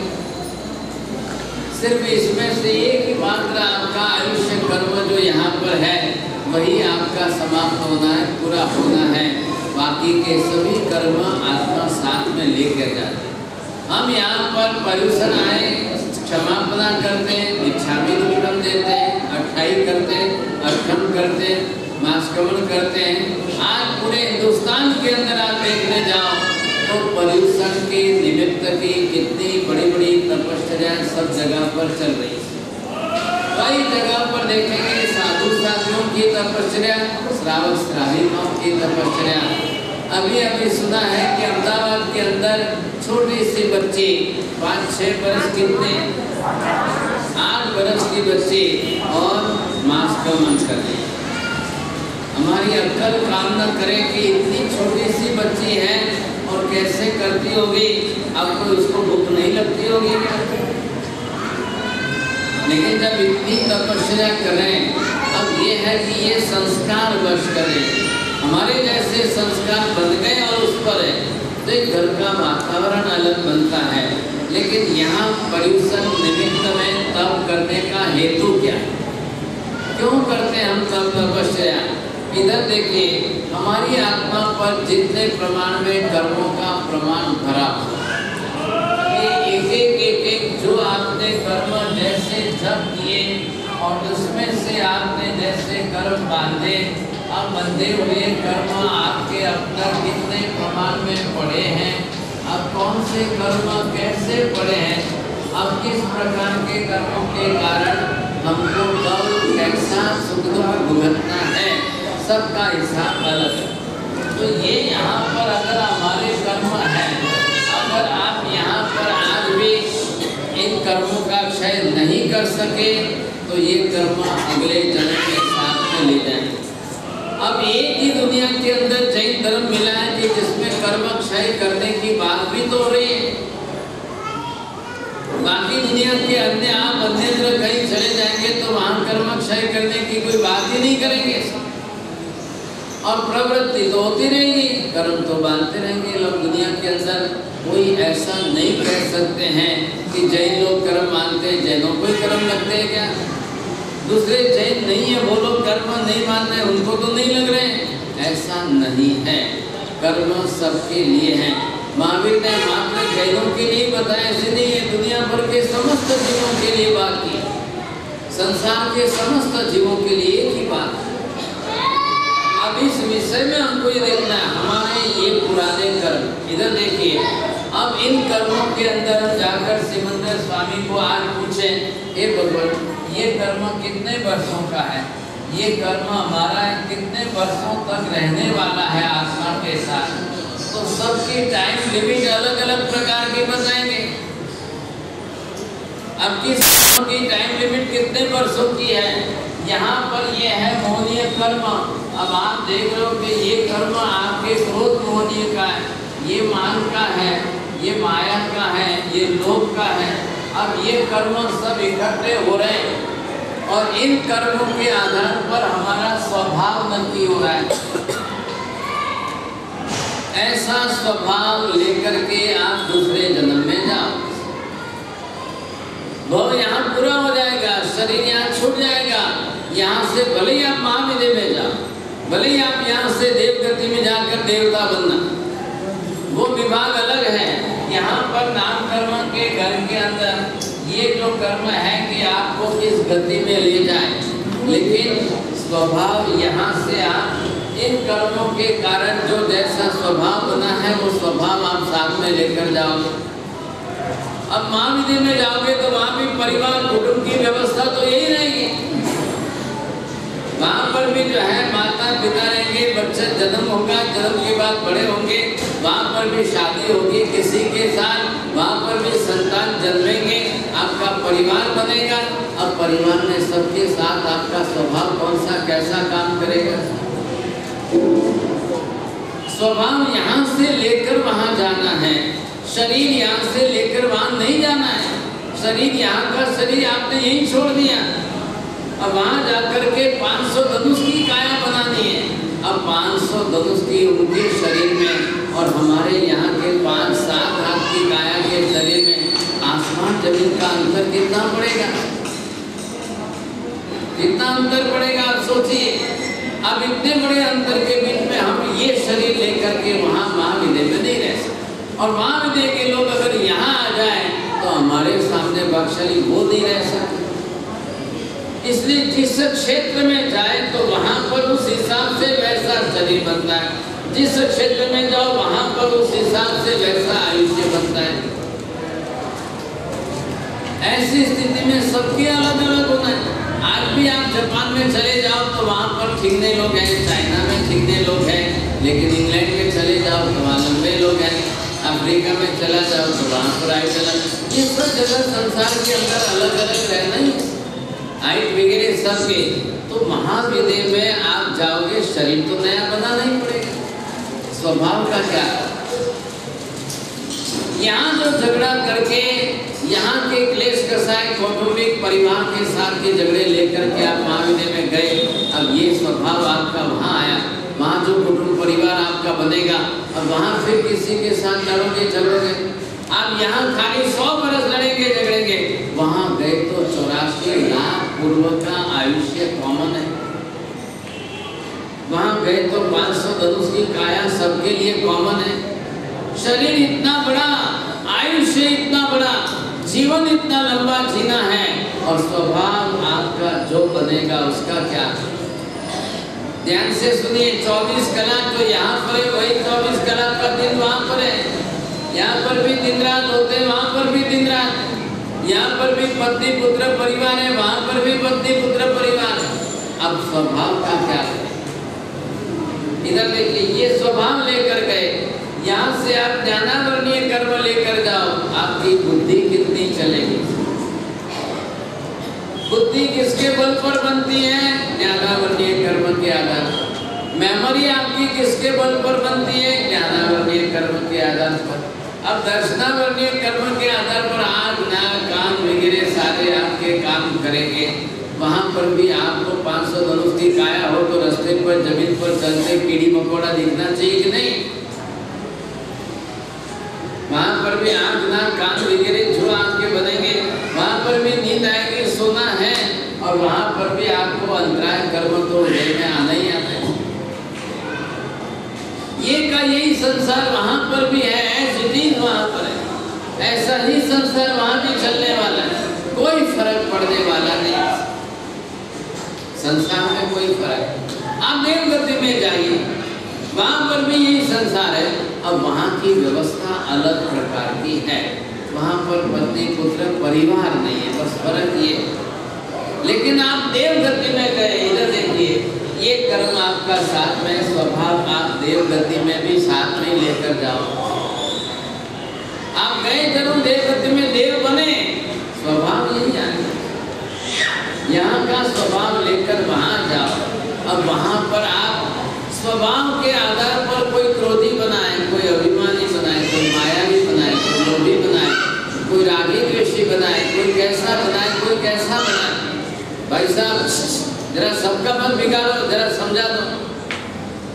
आप बच्चे को लेकर नीचे के हॉल में आ जाइए, नीचे के हॉल में। ऐसी स्थिति में जब हम यहाँ से अगले जन्मों में जब साथ लेकर जाएंगे तब क्या होगा? इसलिए आज का कर्तव्य यहाँ पर हो गया है कि या तो आप अपने कसायों को घटा दो, परिसंग जैसे पर्व के निमित्त पर ही आपको कहा है परस्पर क्षमापना कर। आप क्षमापना करके मिच्छामि दुक्कडम दे देंगे, आपका हिसाब यहाँ पर ये अगर पूरा हो जाता है, इतना सा भी, थोड़ा सा भी अगर आपका घटता है तो इतना तो साथ में लेकर नहीं जाओ।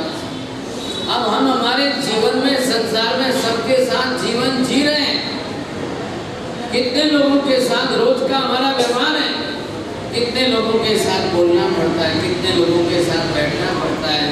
व्यापार करने वालों को पता चलता है रोज नए नए लोग, किस किस्म के लोग कैसे आएंगे, किसके साथ कैसी भाषा, किसके साथ किस प्रकार का व्यवहार, ये सब होते ही रहना है। ऐसी परिस्थिति में आप प्रेम से कैसे मिलकर रह सकते हो, ये देखिए। आज थोड़ी छोटी सी बात में यहाँ स्वभाव बिगाड़ेंगे, क्लेश कसाय करेंगे, लड़ाई झगड़े करेंगे, ये कर्म साथ में आएगा। और कल कहाँ चले गए आप, कल किस भाव में गए, वहाँ धर्म मिला कि नहीं मिला, वहाँ भगवान मिलेंगे कि नहीं मिलेंगे, वहाँ गुरु मिलेंगे कि नहीं मिलेंगे, वहाँ पे संकल्प तपस्या करके धर्म करके कर्म क्षय करेंगे कि नहीं करेंगे, ये सबसे बड़ा प्रश्न। कल आपने वापिस निर्जरा नहीं किया और वैसा धर्म नहीं मिला तो ध्यान से समझे, महाविद्य में जाएंगे, महाविद्य में भी जैन है, अजैन है, सब है वहाँ पर। महाविद्य में भी जाकर के अजैन बन गए। सिमंदर स्वामी की देशना चल रही है और आप बोलोगे मैं भगवान नहीं मानता हूँ, मैं नहीं मानता हूँ, मैं नहीं मानता हूँ। अब आपकी भाषा यही रहेगी। ये कौन बुला रहा है, यहाँ का ये मिथ्या तो मोहनीय कर्म अंदर जो बंधा हुआ है वो आपको वहाँ जाकर के भी यही भाषा बुलाए, मैं नहीं मानता हूँ, मैं भगवान वगैरह नहीं मानता हूँ। और वहाँ सिमंदर स्वामी सामने है। ऐसी स्थिति में आपकी मानसिकता कैसी बनेगी, आपकी बुद्धि कितनी विपरीत चलेगी, सोचिए आप समझेंगे। तो वहाँ पर भी रोज का नया कर्म बंद होगा कि नहीं होगा। आज सिमंदर स्वामी को वहाँ पूछा जाए, हे भगवान आपके महाविद्य में भी रोज लोग नए कर्म बांधते कि नहीं बांधते। सिमंदर स्वामी नाम नहीं कह सकते ऐसा। महाविद्य में भी आज रोज नए कर्म बांधने वाले वहाँ पर बहुत है। एक भगवान यहाँ भी कर्म क्षय हो रहे हैं, बरोबर हो रहे हैं, ना नहीं है। वहाँ पर भी रोज लोग आंबे लुकवा शकाशने व्यासने जो तप कर रहे हैं, तब धर्म भी यही है। ध्यान से समझिए, जो धर्म आज यहाँ पर है वही धर्म महाविद्य में से। यहाँ भी महावीर स्वामी तीर्थंकर भगवान हुए, तीर्थंकर परमात्मा का धर्म आज है। वहाँ पर सिमंदर स्वामी तीर्थंकर भगवान है, सेम धर्म वहाँ पर भी भगवान का यही धर्म चल रहा है। एज इट इज सेम चल रहा है, कोई रत्ती भर फर्क नहीं, किसी प्रकार का फर्क नहीं। ऐसा धर्म जो जहाँ जिस तरह से चल रहा है, तो आप आज की संभावना ये है, यहाँ मिला हुआ धर्म आपने उचित प्रमाण में किया, संस्कार बने, श्रद्धा बनी, तो आपका यही धर्म कल भविष्य में आगे के जन्मों में मिलेगा, नहीं तो नहीं मिलेगा। आप कल अमेरिका चले गए और अमेरिका में जन्म लिया बख्शली, ये धर्म वहाँ मिलना संभव नहीं। ये देव गुरु आज वापिस अमेरिका में रशिया में मिलने संभव नहीं है। कल पाकिस्तान में जन्म हो गया बख्शली, क्या करेंगे, वहाँ पर कसाई के रूप में मुसलमान बन गए तो फिर बकरे काटेंगे। अब जिन जीवों की वैसी हिंसक परिणति हो तब जाकर के उनको हिंसक भाव वैसा मिलता है। आपकी अहिंसक परिणति हो तो आपको जाकर के धर्म भी वैसा मिलता है।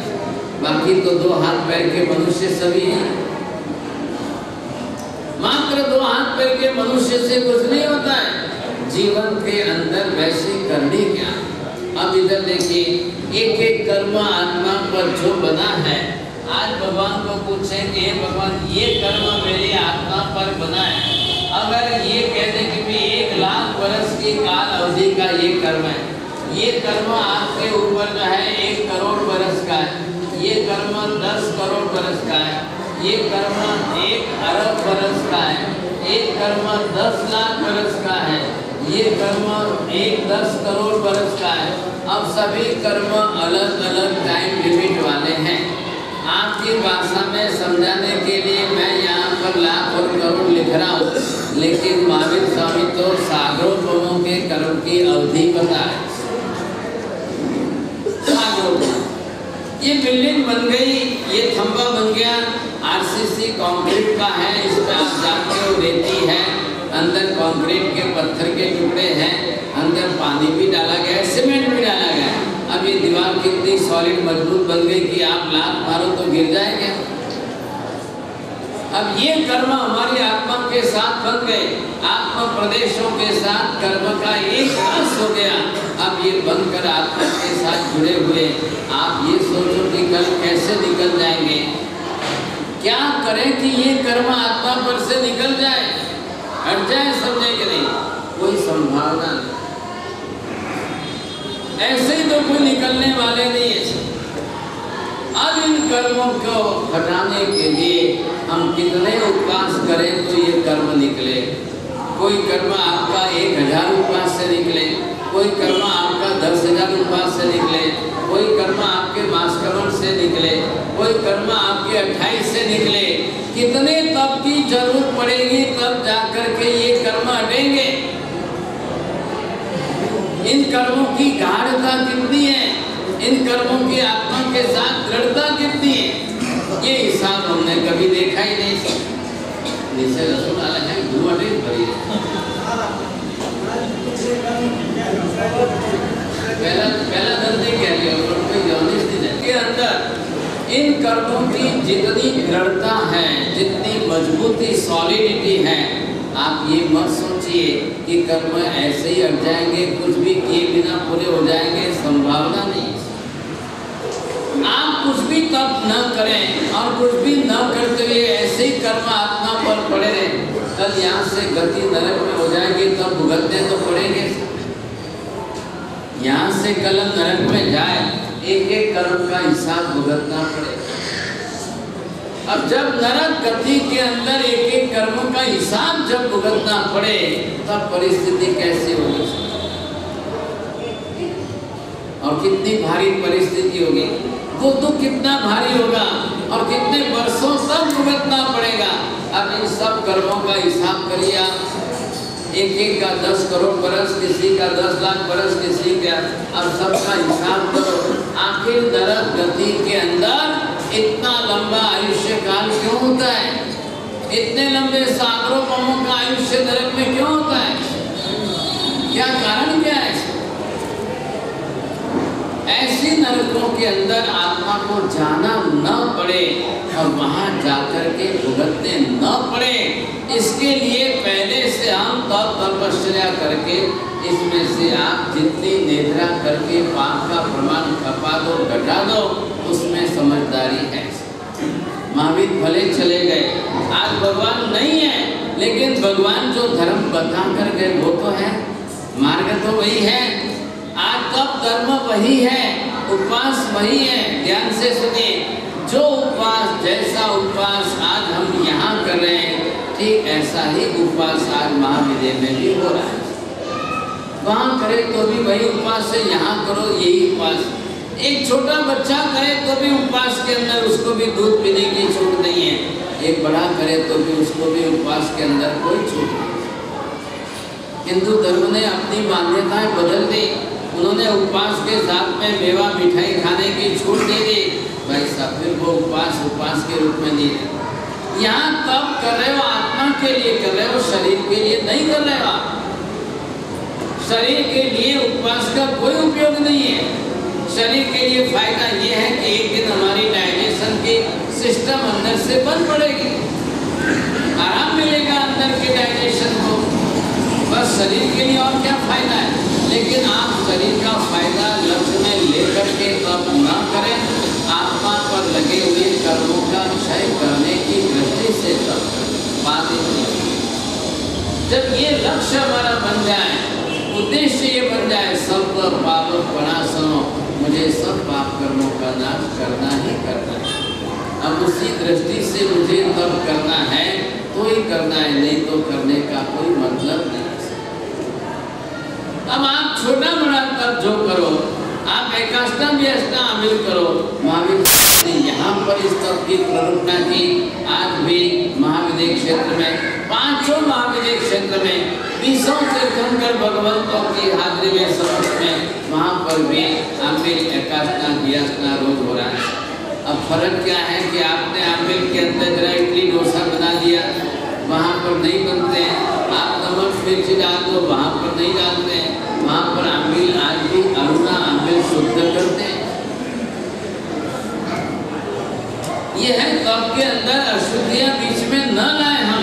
ध्यान रखिए, आज जो हमारा तप यहाँ पर करना है तो इसके अंदर आप एक एक बात में अगर अशुद्धि लाओगे तो अभी महावीर स्वामी को गए खाली 2573 वर्ष हुए, 2543 वर्ष हुए। अब सोचिए 18,500 वर्ष और बीच में निकाल लें। एक लोग अगर कोई आमिल में, कोई वैकाष्ट में, कोई उपवास में अगर छूट लाए तो भविष्य में क्या हो? आप ऊपर वाले थोड़े सुनने की कोशिश करिए। के अंदर अगर हमारा तप धर्म और भी गिर जाए, नीचे गिर जाएगा। आप जीव के स्वाद के लिए आमिल एकाष्टने को और बिगाड़ दो भाई साहब, तो भविष्य के अंदर आपकी नेक्स्ट जनरेशन में आगे ये तर्क चलेगा कैसे? कैसे चलेगा? ये आपको सोचना है। अभी हमको भविष्य की चिंता करनी है। भविष्य में 18,500 वर्ष तक और ये धर्म आगे चलाना है। हर माँ बाप अपनी तरह से ये कर्तव्य समझ करके धर्म चलावे, ताकि भविष्य की भावी पीढ़ियों के अंदर ये धर्म व्यवस्थित चलना चाहिए। आज हमको कोई अधिकार नहीं है थोड़ा सा भी हम ये धर्म बिगाड़े। कल कोई कई बार भी उपवास में चाय पीने की छूट दे दो, आप इतनी सी छूट तो मैं मास्कमन करता हूँ सर, रोज 2 बार चाय पी लूँगा। हमारे ने कहा ऐसा मास्कमन करने की जरूरत नहीं है, आप मत करिए, कोई जरूरत नहीं है। इसलिए चढ़ते उतरते क्रम के अलग अलग सब प्रकार के तप बताए। अब इन सब तप के अंदर आपसे शरीर से बाह्य तक जितना होता है उतना करिए, और डायरेक्ट आत्मा से अंतर में जो हमको तप करना है उसका प्रमाण जोड़िए साथ में। अब वो आंतरिक तप जोड़ते समय आप किस में जोड़ते हो, कितना, और दोनों को मिला करके कितना करते हैं, तब निद्रा होती है। इसलिए यहाँ पर महावीर ने 2 विभाग के अंदर आपको कहा।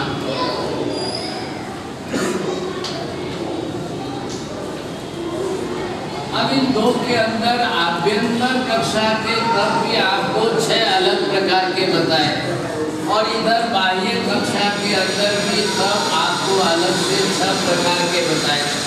ये बाह्य प्रकार मतलब क्या है कि जिसके अंदर शरीर साध्यता मुख्य है, और इसमें आपको अपनी आत्मा से डायरेक्ट करना है।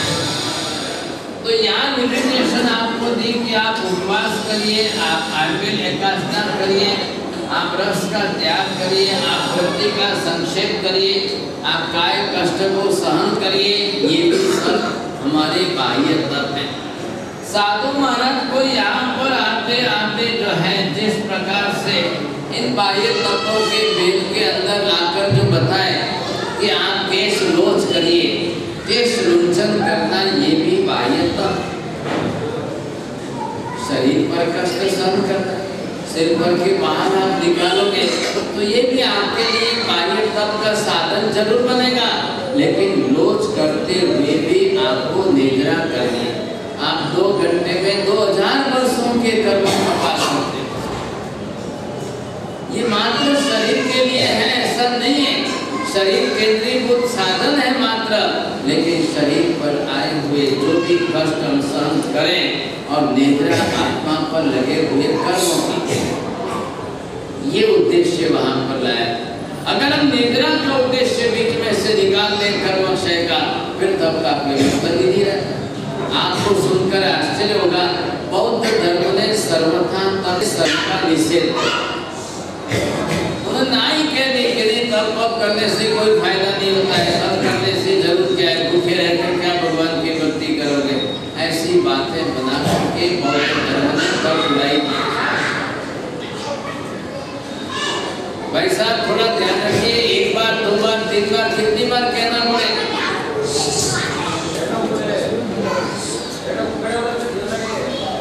कोई जरा ऊपर मेल करने की व्यवस्था करो वास्ते ना।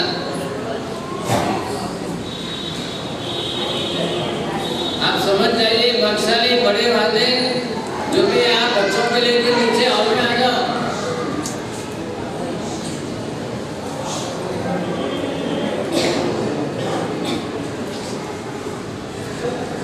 तो यहाँ जब आप बाह्य तप करो तो बाह्य तप के अंदर यहाँ इसके 50% मार्क है।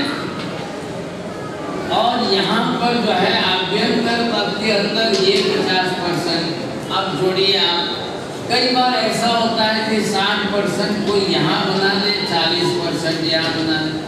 कई बार कोई इधर के 70 बना करके 30 यहाँ बना दो। आप जैसे भी छोड़ करके अपना 100 मार्क का पेपर करो ताकि रिजल्ट आना चाहिए। किसी को शरीर साथ नहीं देता है, शरीर रोग बीमारियों से ग्रस्त है, शरीर साथ नहीं देता है तो डायरेक्ट आत्मा से करिए। अब हमेशा जिंदगी भर शरीर साथ देगा ये संभावना बहुत कम। शरीर मृत्यु तक आपका बिल्कुल निरोगी स्वस्थ रहे ये संभावना कम है। तो आत्मा तो है सर, आप डायरेक्ट आत्मा से, तो डायरेक्ट आत्मा से जो हमको करना है उसके अंदर आपको अलग अलग प्रकार दिए गए हैं। आप प्रायश्चित करिए, आप विनय करिए, आप इसके साथ में जो है वैयावत करिए, इधर आप स्वाध्याय करिए, आप ध्यान करिए और ये कायोत्सर्ग करिए। तो ये जो है अलग अलग प्रकार जो आपको दिए गए हैं, इसमें से जिस प्रकार से भी करो, ये भी आपके लिए रोज यहाँ से कर्म क्षय का साधन बन रहे हैं। अब जिस तरह से जिसके निमित्त से करो सर, आप मंदिर में जाते हो रोज खमाष्टा देते हो, ये भी विनय धर्म है।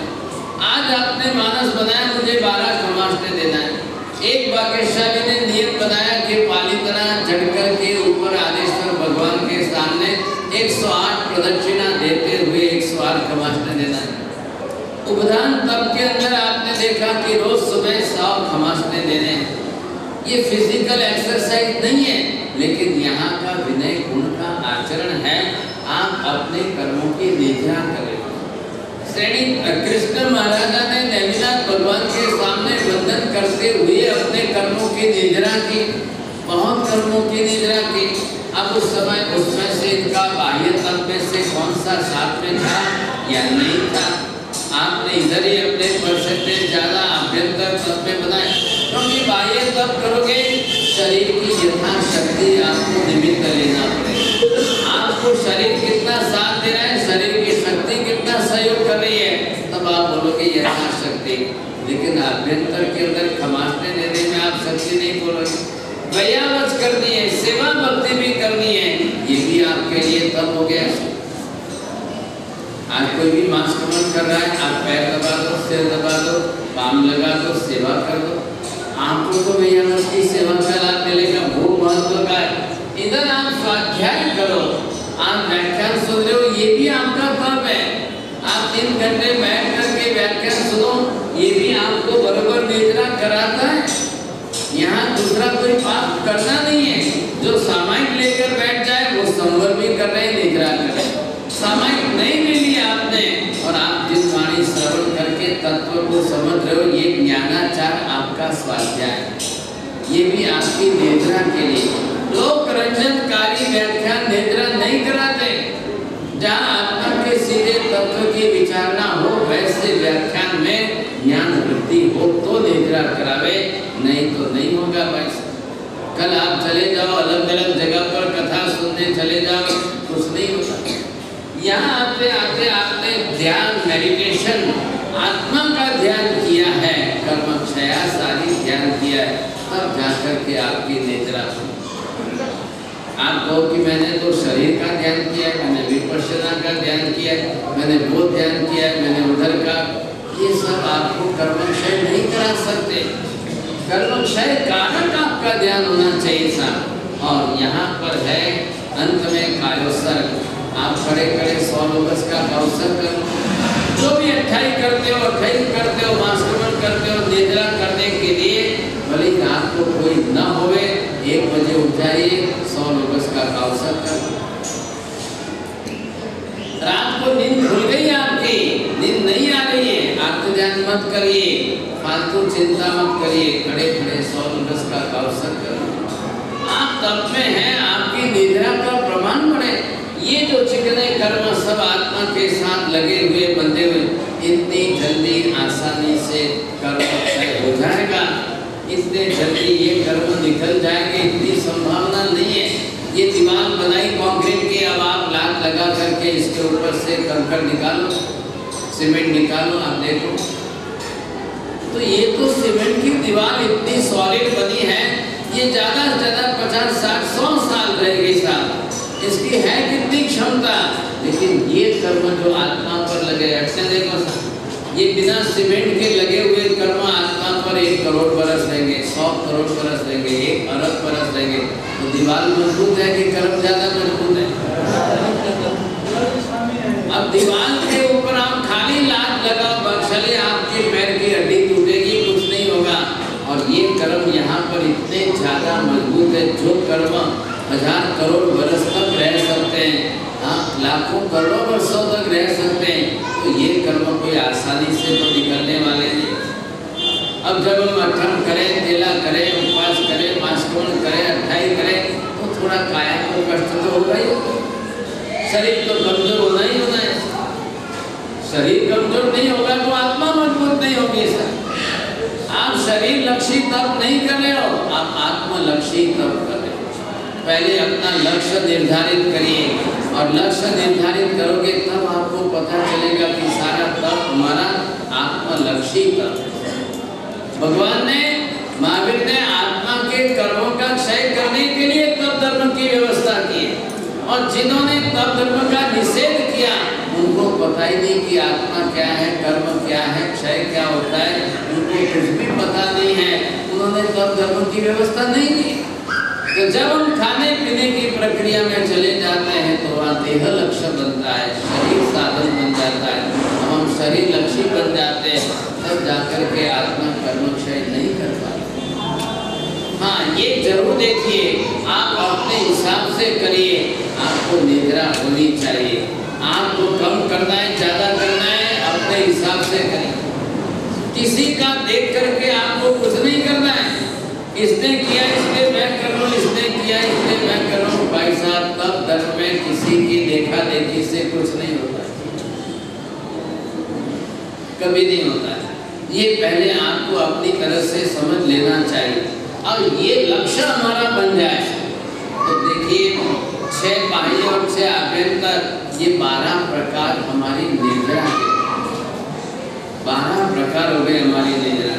अब आपकी स्वेच्छा पर है, आपकी शरीर की अनुकूलता पर है। अब आप पूरी जिंदगी हमेशा खाली अनुकूलता ही अनुकूलता देखेंगे तो भाई साहब कब होगा, ये भी आपको अच्छी तरह से समझना है। अब जब तब करना है और अनुकूलता की आप बात करो तो आप ये सोचिए कि जितने प्रमाण में जब आप करोगे, नंबर 1 यहाँ पर अनुकूलता मिलने पर ही धर्म करना। अब ये स्थिति कितना रिजल्ट आए, अब अनुकूलता आपको न मिले और फिर भी आप धर्म करो तो रिजल्ट कितना आएगा। इधर देखिए, अब आपको अनुकूलता मिले और आप साथ में जो है फिर भी अनुकूलता मिलने पर भी अगर आप धर्म न करो तो क्या होगा। और बिल्कुल जो है आपको नंबर पर न अनुकूलता मिले न धर्म करना, ऐसी परिस्थिति के अंदर ये 4 भंग होते हैं। इनमें से आप देखिए कई लोग संसार के अंदर हमेशा अनुकूलता मिलने की राह देखते रहते हैं, कब अनुकूलता मिलेगी, कब अनुकूलता मिलेगी, इंतजार करते रहते हैं। अब ऐसे इंतजार करने वाले, चलो इस बार अनुकूलता मिलेगी 28 करेंगे, नहीं माना साहब इस बार अनुकूलता नहीं है, 28 बाद में अगले साल करेंगे। कई लोग ऐसे मिलेंगे आपको जिनको करनी है 28 करनी है, लेकिन वर्षों हो गए नहीं करता। तो बहाना किसका है, इसका है, उसका है, इसका है, उसका है, ऐसे दूसरे बहाने बना करके लोग वंचित रहते हैं और कर नहीं पाते। स्वयं वंचित रहते हैं, कर नहीं पाते। सोचिए तो ये आप पहले तैयारी करिए, प्रतिकूलता में भी अगर थोड़ा भी धर्म किया जाए तो 10 गुना ज्यादा लाभ है।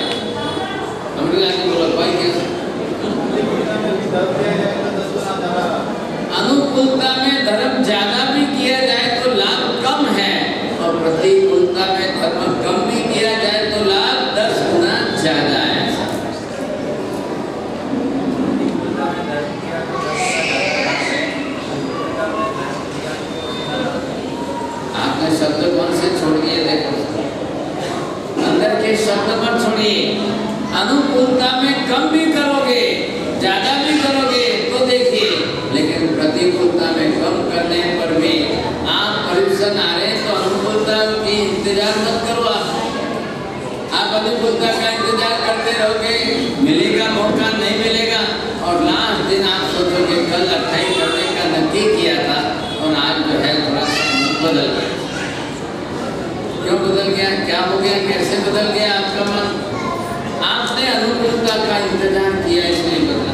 लेकिन आप अनुकूलता पर लक्ष्य न दो और बरोबर अपनी मानसिकता बनाओ।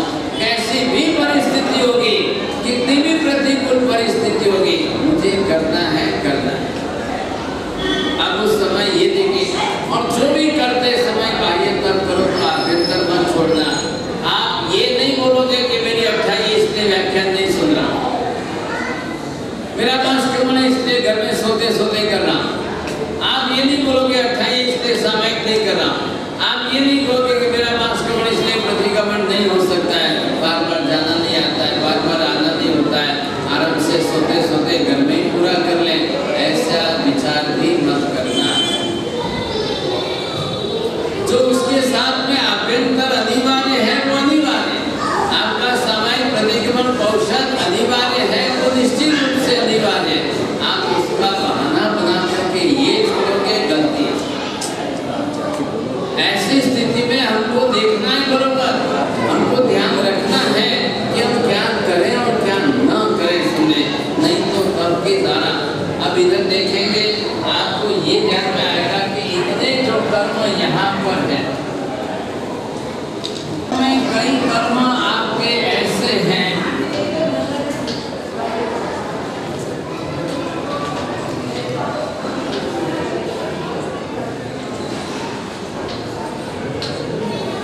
कर्म अगर है तो इन कर्मों के अंदर विभाजन करके हम देख लें, और इन कर्मों का विभाजन करने से आपको पता चल जाए कि कितने प्रतिशत कर्म आपके निकाचित हैं और कौन से कर्म आपके निकाचित नहीं है। अगर मान लो कि ज़्यादा से ज़्यादा भी हमारे 10% ही कर्म शायद निकाचित हो, लेकिन आपके 90% कर्म जो है वो शिथिल कर्म है। वो ऐसे कर्म हैं कि जिनको हम यहाँ पर क्षय कर सकते हैं, घटा सकते हैं। ये मात्र 10% में से जो कर्म हमारे क्षय नहीं हो सकते हैं, इनका बहाना लेकर के बाकी के 90% कर्मों को नहीं क्षय करना, नहीं घटाना, ये गलती आप नहीं करेंगे। आपको बरोबर जो है जब निद्रा करनी है तो आप करने बैठे हो। आप ये मत सोचना कि 28 करने से मेरे सब कर्मों का हिस्सा पूरा हो जाएगा, संभावना नहीं। इतने कर्म पड़े हैं, आज इतने कर्म इस जन्म के कितने हैं, पिछले जन्मों के कितने कर्म हम लेकर आए साथ में, दोनों तरफ सोचिए। पिछले जन्म के कितने कर्म हम साथ में लेकर आए हैं, और उसमें आज के इस जन्म के नए कितने। आपके 28 से 1 मासक्रमण से ये सब पूरा हो जाएगा क्या? अभी आपको आश्चर्य लगेगा, आज वर्तमान में चेन्नई के अंदर जो भाग्यशाली 1 महीने का मासक्रमण करते हैं और फिर वापस 20-25 दिन आहार के बाद दूसरा मासक्रमण फिर करते हैं। मतलब ये हो रहा है कि हर बरस में उनके 5-6-7 बार मासक्रमण हो रहे हैं। अभी यहाँ पर आके गए, थोड़े दिन पहले यहाँ आए थे, हम उनका उपवास वगैरह चलता है, फिर वापस मासक्रमण करते हैं, फिर वापस जो है थोड़े दिन आहार पानी लेकर के फिर वापस मासक्रमण करते हैं। आज वर्तमान के कलयुग में हमारे जैसे ही हमारे बीच में रह करके अगर वो इतनी तपस्या कर सकते हैं तो शरीर तो हमारा भी वही है। हम हमारे शरीर की चिंता करते हुए रोज इसी बात पर आते हैं, डॉक्टर ने ना कहा, डॉक्टर ने ना कहा। अभी डॉक्टर ने कहा कि आप उनसे भी उपवास वगैरह मत करना, आप 2 बार ज़्यादा खा लें। अब आप डॉक्टर का ही मान करके चलते चलते डॉक्टर को पूछो, साहब 100 साल में कब आप कहेंगे कि आप उपवास करो? कभी नहीं कहेंगे, वो हर साल की यही बात है। मतलब डॉक्टर के भरोसे उनके कहने पर चले तो हम जिंदगी में कुछ नहीं कर पाए, पूरे आयुष्य भर कुछ नहीं होगा। अब महावीर ये बात तो साफ करें कि जीवन हमारा बहुत अधिक है।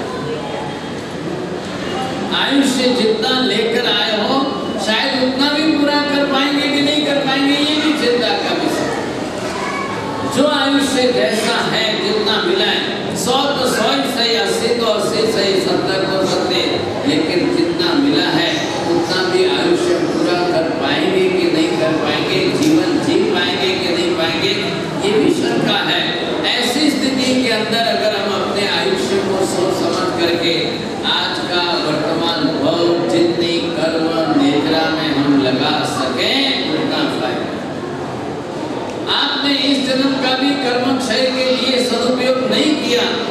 अगला जन्म कहाँ होगा, अगला भव कैसा होगा, अगले जन्म में किस गति में कहाँ जन्मेंगे, वापस दोबारा ये धर्म मिलेगा कि नहीं मिलेगा, सबसे बड़ी शंका यहाँ पर।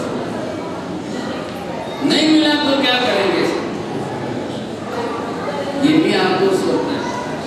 इधर देखिए, अब मान लो कि आप पर्यूषण आए, आपने पर्यूषण में निद्रा की, इधर देखो अब किस कर्मों की निद्रा होगी, कितने कर्मों की निद्रा होगी। सबसे पहले मात्र यहाँ का एक मोहनीय कर्म जो है यही हमारे लिए सामने हाथ में लिया है।